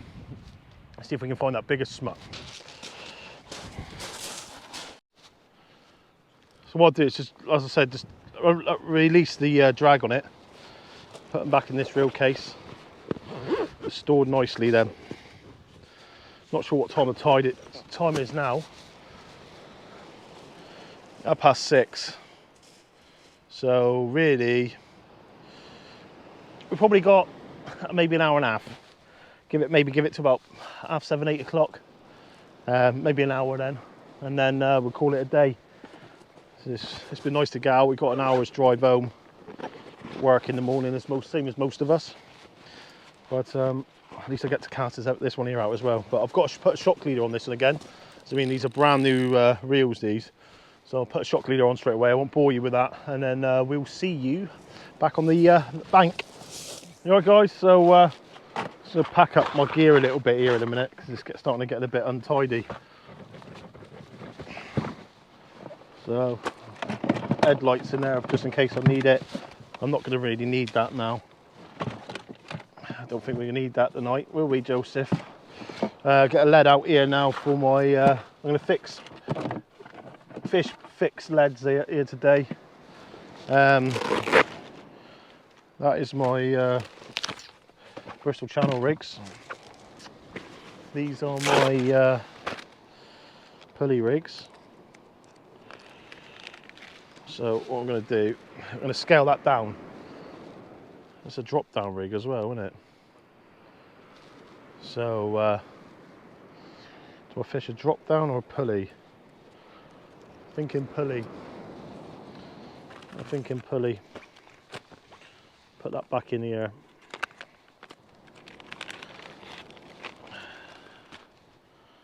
That's set up there with a pulley.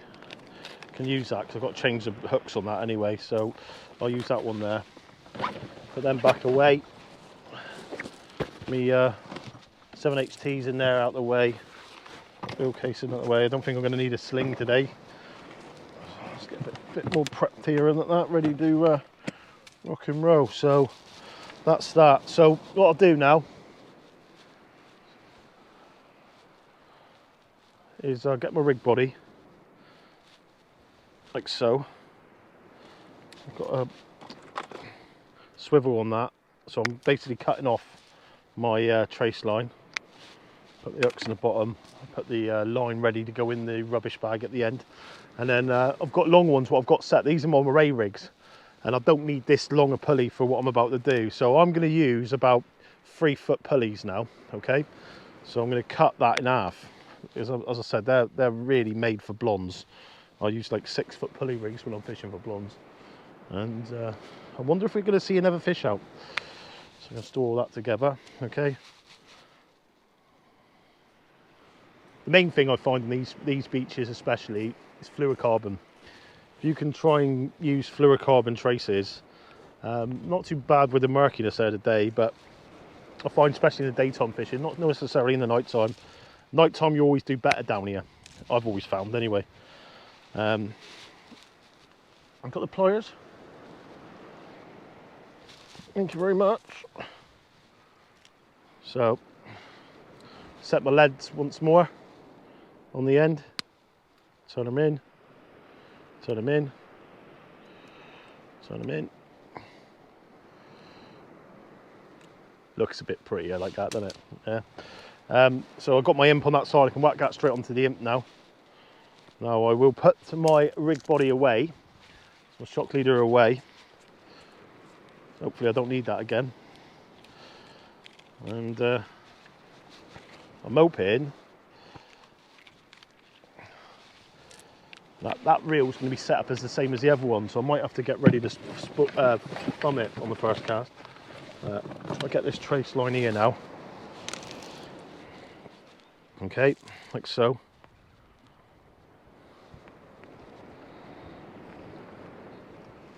Nice to have the sun out, a little bit of breeze, it's lovely. Had a bite them.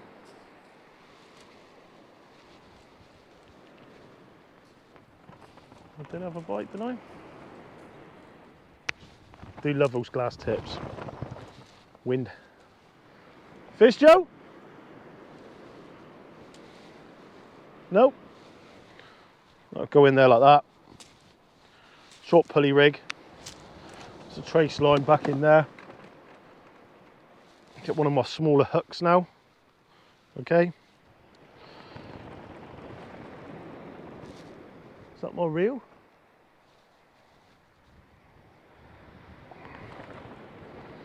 Down through the hook. Pull that tight now. And because I'm using a thing, I'll put it back up through the hole. Lick. Set like that. Literally job done, guys. So that's that one there. And then what I need to do now is bait it up, won't I? So I'm going to use some of these crab up here now. Exactly the same, no mucking around.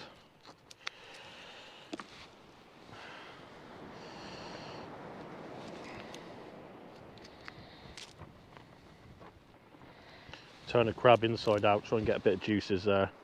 It's a bit of a bigger bait, that, but let's see if they want it. The goo, what's coming out of that is lovely.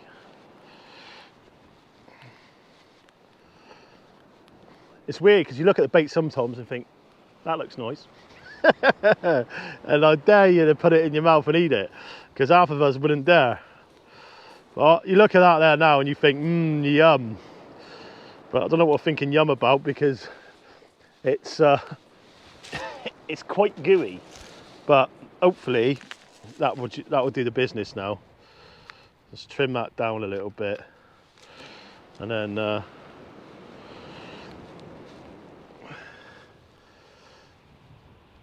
lovely, lovely. That we'll see a fish out hopefully. Okay, my gear's in there, bait and towel underneath, rig set up. Let's get one out then.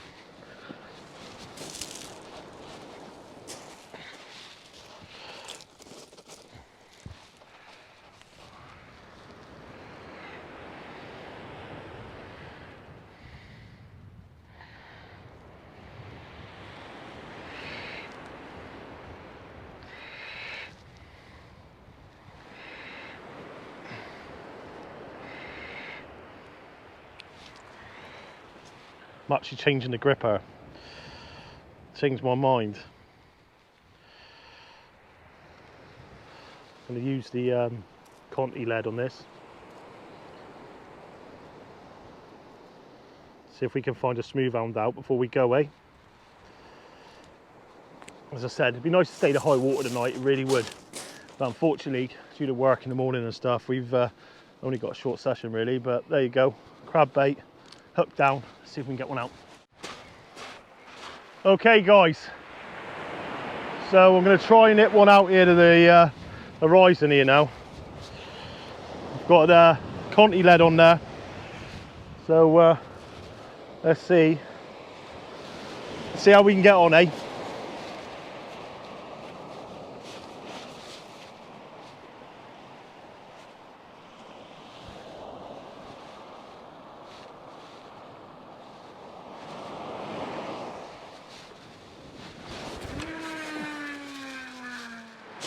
So guys, lovely evening.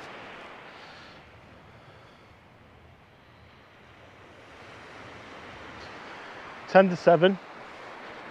As I said, we're not staying late tonight, but we're down here having a go anyway. Joseph's got 2 crab baits out there now, not a lack of trying. Just going to tighten this other rod up a minute.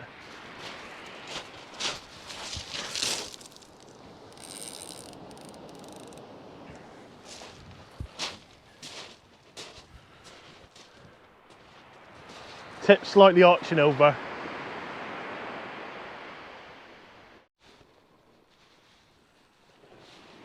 So what we all do, sat down chilling out on the tackle box and just waiting for those rod tips to start arching over. The left-hand side's got the bomb lead on, the pyramid lead, so it's going to get a bit of movement with that. But the grip lead's not doing much at the minute. Oh, see that? Bit of a bite then, guys.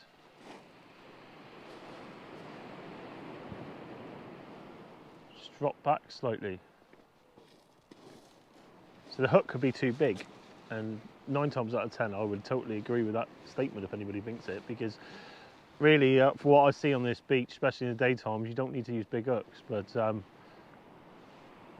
sitting out for the monster, so I'll probably blank today.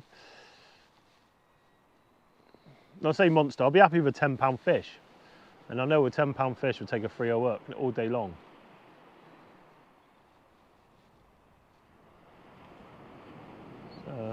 Tide's flooded in now. I'm guessing the tide probably hour on the incoming now. Joseph, would you say? Hour on the incoming. So we're getting into the evening now. It's 7 o'clock, and I think we're going to give it half hour, see these baits out, and see how we get on. I need a drink. All that running around. Whoops. But I'm going to start doing in the summer is some fishing and cooking videos. So what I'm going to do is I'm going to get my tea. I'm going to go to work, put it in a cool bag. Don't know, all different things really. And I've got a jet boil which I'm going to use. I've got a little frying pan adapter. I might invest in the mini mo, okay? And then what we can do is we can do some little cooking sessions with the fishing sessions down on the beach. So left or right one, Joe? The right hand rod there. So my right rod at the moment slightly slackening off there, isn't it? Did it? Yeah. I think I've got a dogfish on. We'll get back to that fishing and cooking session in a minute. It looks quite doggy, doesn't it?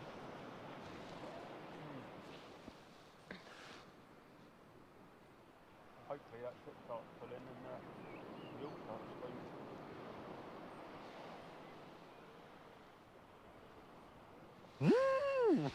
screaming.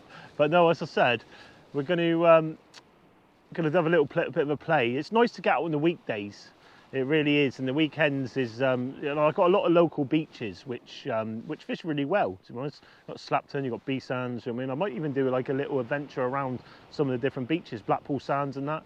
Just do a few venues, areas, and places to fish and stuff. So yeah, that's the plan of attack. But I am looking forward to hitting Cornwall in the summer. It is something I'm very much looking forward to doing. I've definitely got a bite on that rod. Fixed lead again. Seems to be doing the trick. But we're not going to stay late tonight, guys. It was a place of getting out and about really, and doing something as well while Joseph's down. I mean, he goes back Friday. He's sort of enjoying the time away at the minute because he's got a baby on the way. Not personally, but the other half.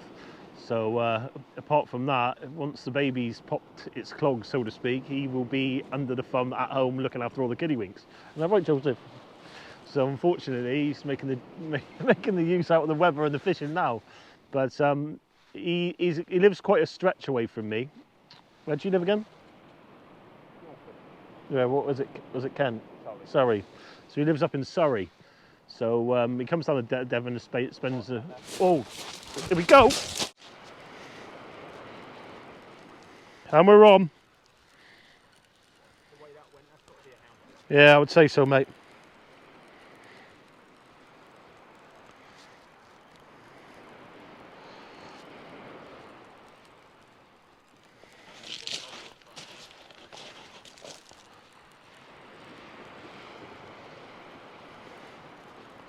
Yep.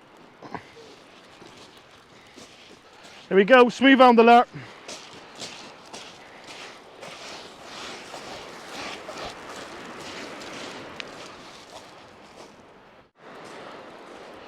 Is moving up the tide.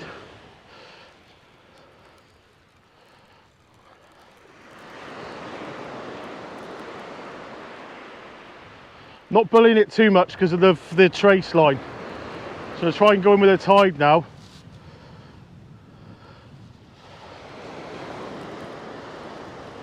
Put him in with a tide now.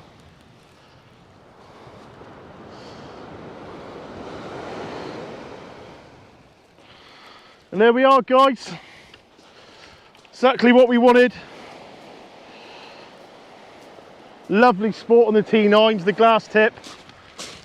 We'll get him on up, get him in it, Joseph, if you can. Another starry smoothound. Lip hooked perfectly. And that was on the bomb lead that time. It literally killed straight over. And yeah, proper mouth hook. So I'll give you that one there and I can show the guys. So, not going to break any records. At the same time, I'm going to try and get this fish back as quick as we can. But look at that, guys. Look at that. That's a smoothound, starry smoothound, and can give you some fantastic sport. Going to get him back now to fight another day. Okay, this starry smoothound, just about to go back to fight another day. He's come down for the hounds and managed to get one. Not the biggest of fish, but take off, look. You have to watch these fish because they tend to swim back inshore. So just watch him now, look. Get him in closer. You find his whips. Get a better depth of water there now and he should just go straight back. I mean, I can't see him, can you, Joe?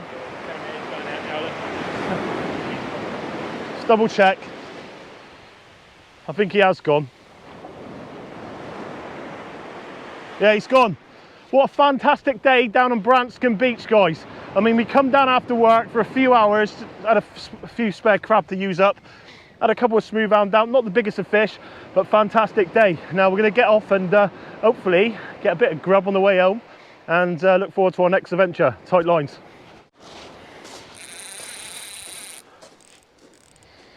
Just got back with this one.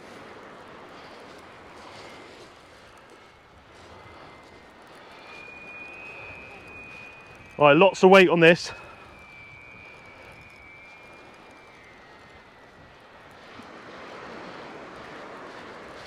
Rod tip bent over here in a minute.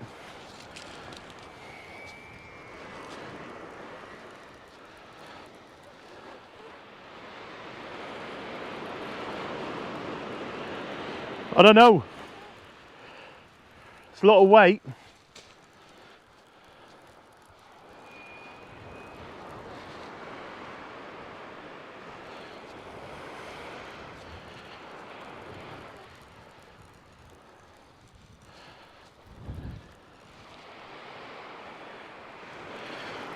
It's starting.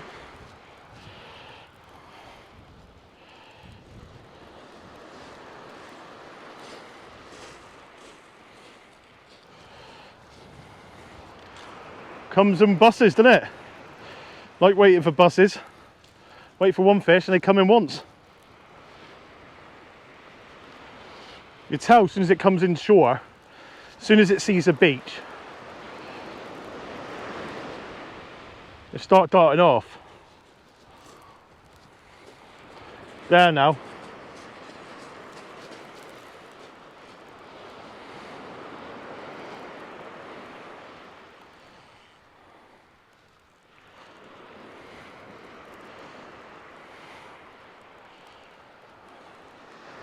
Dogfish. Are you in, Joe?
Okay folks, so Joseph's just played this one, I just landed from him. This is what you call a common. It's got no stars going across the back of it. It's normally the other one's called a starry. This is called the common. So yeah, I'm going to quickly take a photo and get him back to fight another day. Lip hooked, exactly the same, and it's down to the traces, guys, most of the time. You short traces as it goes take off, lip hook every time. You don't want to see these fish get damaged, but at the same time you want to be hooking them. There it is. Third fish of the trip. We start getting them now, unfortunately, but we got work. Just trying to get as close as you can in. And there he is, look, he's swimming back in this one. Trying to get him to, Joseph's gonna get wet. There you go, a bit deeper water. It's like a drop down here now, and like a trough, and you can feel them as they get to it, start to fight.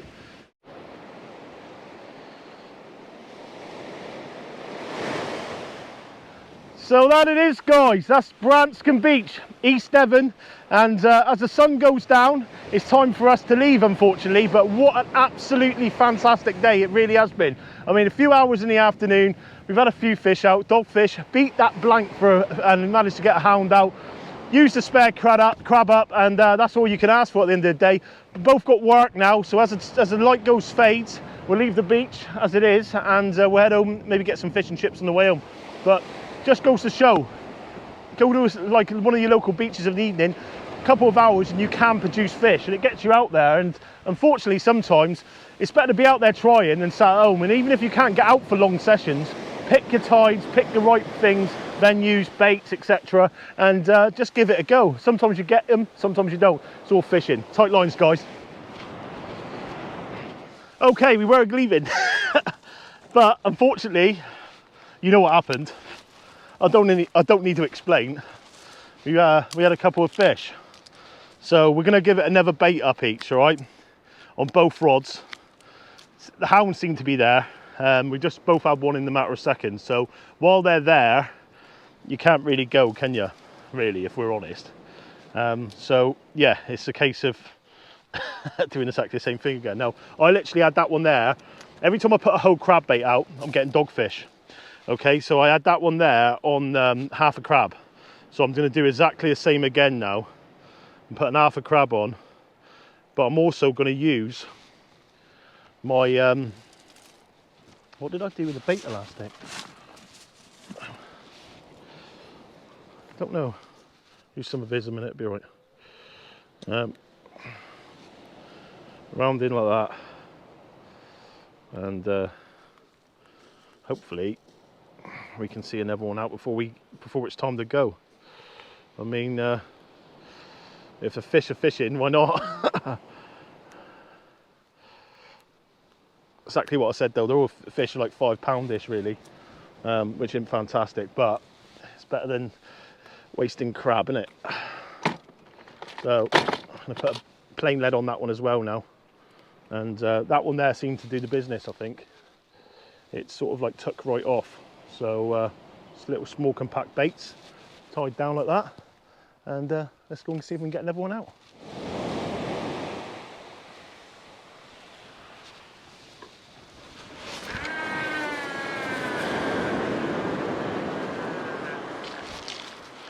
That one there out.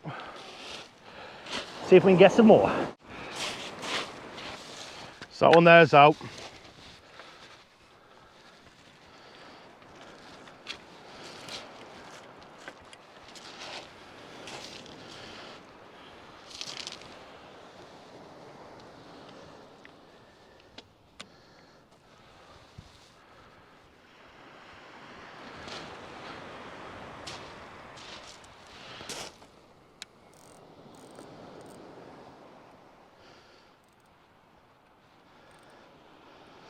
All right, that's pretty tight there now. Exactly the same again. No mucking around really, just gonna go through the crab, turn him inside out, poke him on like so. Watch my rod tip on the other side. Apparently, so I've been told, you can get upgrades, stainless upgrades for the ratchet system for the Saltigers. So that is my next investment.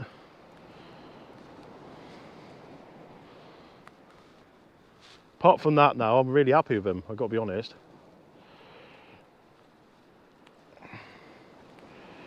Nice. Right, so that there.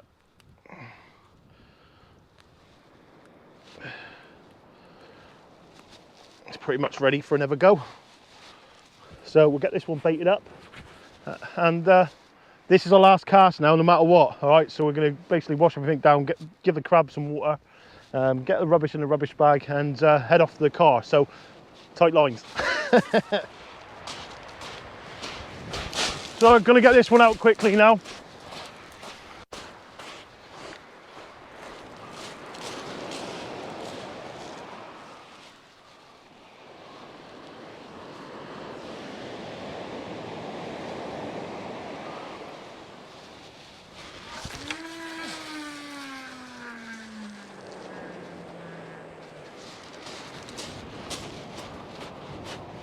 We got 2 out there. Joseph's about to cast his 2 out, we'll get him on camera. And then, yeah, hopefully we get a couple more.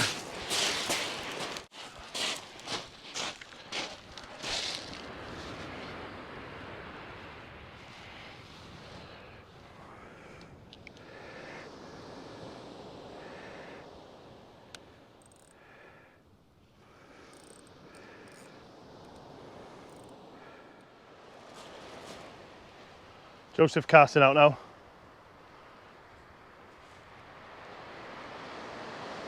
Lovely.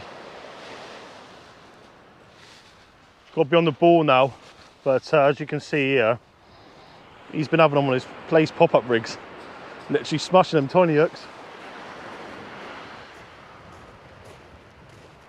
What an evening. What an absolutely lovely evening.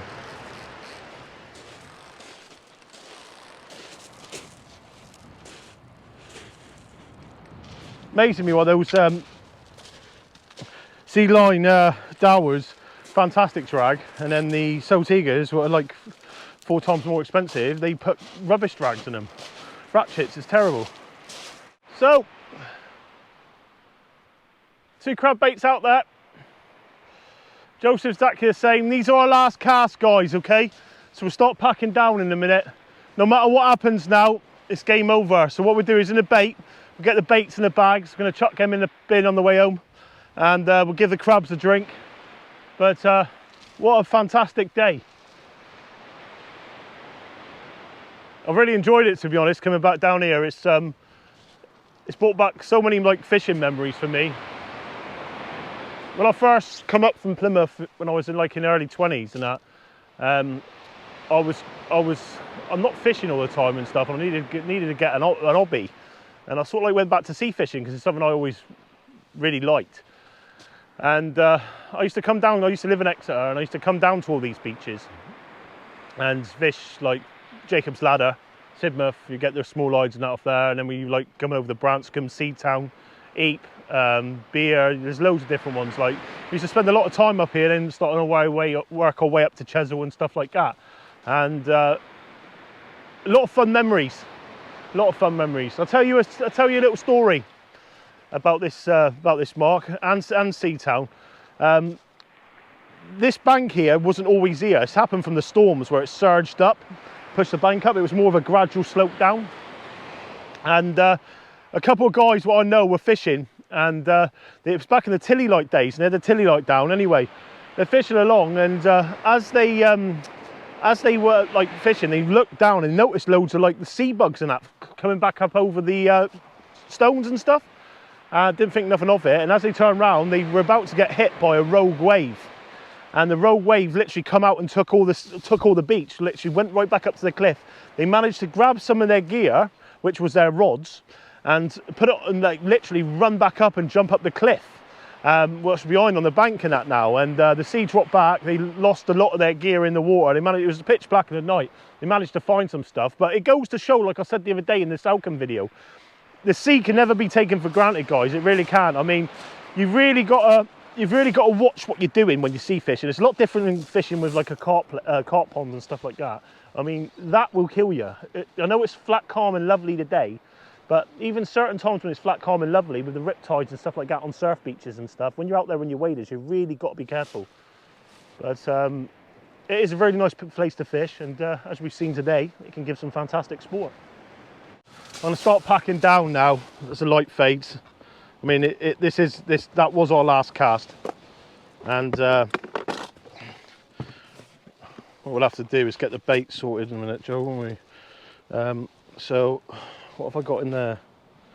Somewhere around here, I do have a GoPro bag. It's probably in the bottom of here, knowing me. Yes, it is. So I'll put that in. I didn't mean to bring our headlights on. We need to basically get packed up so we can make a move straight away. But no, it's been a really nice day. Hopefully Joseph's enjoyed it as well. Just keep an eye on the rods while we pack up here a minute. Right. They're in there like so. Put all the leads in. Lead's stinking. Line. So that there like that. That's for my reels, I'll leave that out. That's for my GoPro, I'll leave that out. That's for my rigs, I better leave them out for a minute. That can go in the rubbish bag, Joe. Scales, I don't think we're going to be needing them. What one? Here we go.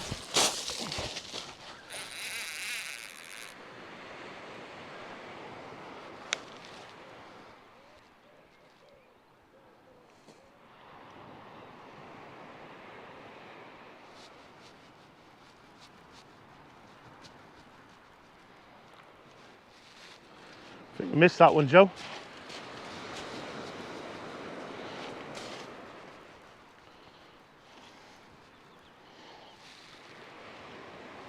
I think we missed that one, Matt, didn't we?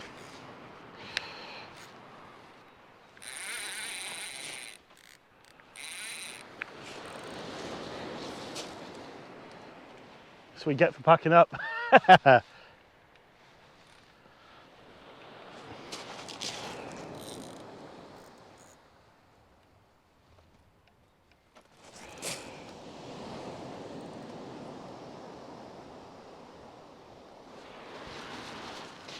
He'll come back, fingers crossed.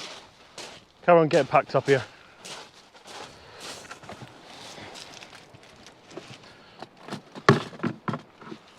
So, loads of squid around that, which I don't want. Fingerless squid, isn't it? It can be chuck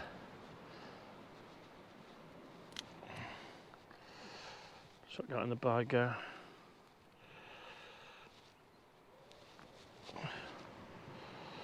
I'll do. That's for the rubbish, that's for the rubbish. All the peeler crab, what's in the bottom, that can go in the rubbish. All the hooks and that's in the bottom there. So I'll put them in the bottom there like that. Rigs probably need this to be dismantled and made back up then, so I'll put them aside and then put all my components in my rig boxes when I get home. So there's the reels there, that's those reels, it's all set. And so that's pretty much ready to rock and roll there now, mate. Bait and towel in like so. Rigs, we'll need them in a minute. I've got the crab, what we need to put some water in. And away you go. So we'll get back onto the rod tips now and see if we can get fish up before we go, guys.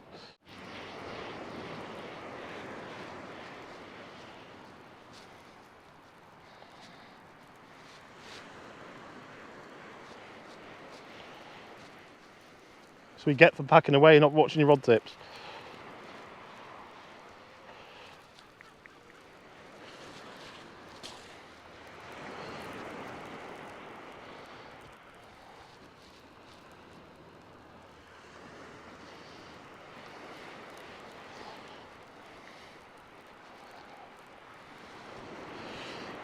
Next to no bait left on it, I can see it now.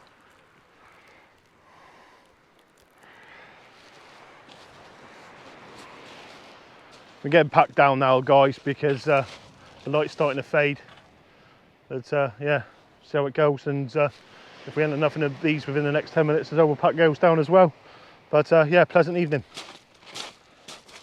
So that's our day, guys.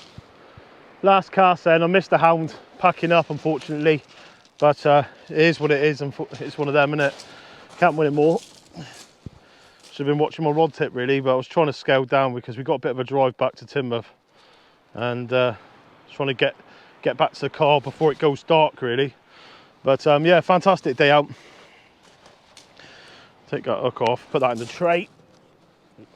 I'll redo those rigs when I get home. Scissors is in there. There's the other scissors in there. Thought I did have 2 pairs of scissors in there. Let's have a look. Yep, I'll put them underneath like so. Put the tray in on the back, I'll be alright like that. Chuck them in. Baiting towel. This is nice.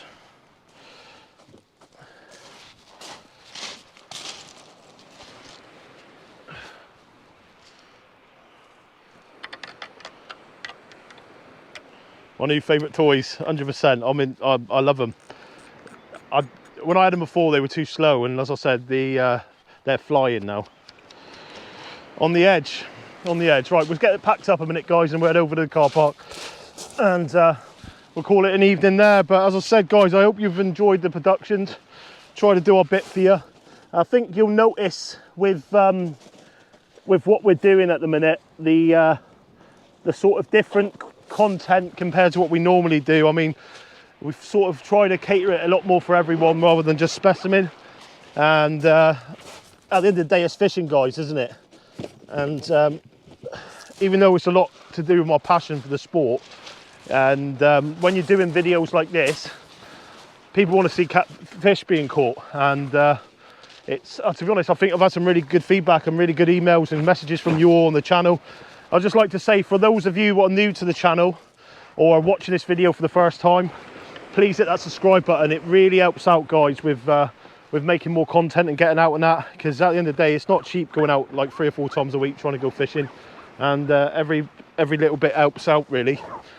And yeah, it's been a nice evening, and it's been nice to get into a few fish. Target species achieved, and you can't really ask for much more than that, can you? I mean, we come in search of smoothounds, and smoothounds is what we got. But as I scale down now and pack away, I wish you all the best this week, and look forward to a weekend full of fishing fun for those that are getting out. I mean, I think the winds are dropping down, so a few of you might be able to get out midweek and that. But hopefully, Joseph's birthday on Thursday, so we'll have a day off tomorrow, and then we'll be out again Thursday. I think we'll go to one of the local beaches or something. But from us two, here in East Devon Beach, tight lines, till the next time. See you later, guys. Hit that subscribe button.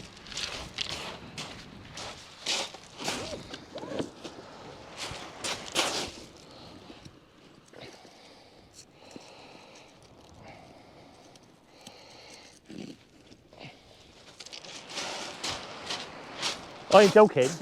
Hit that subscribe button. Tight lines.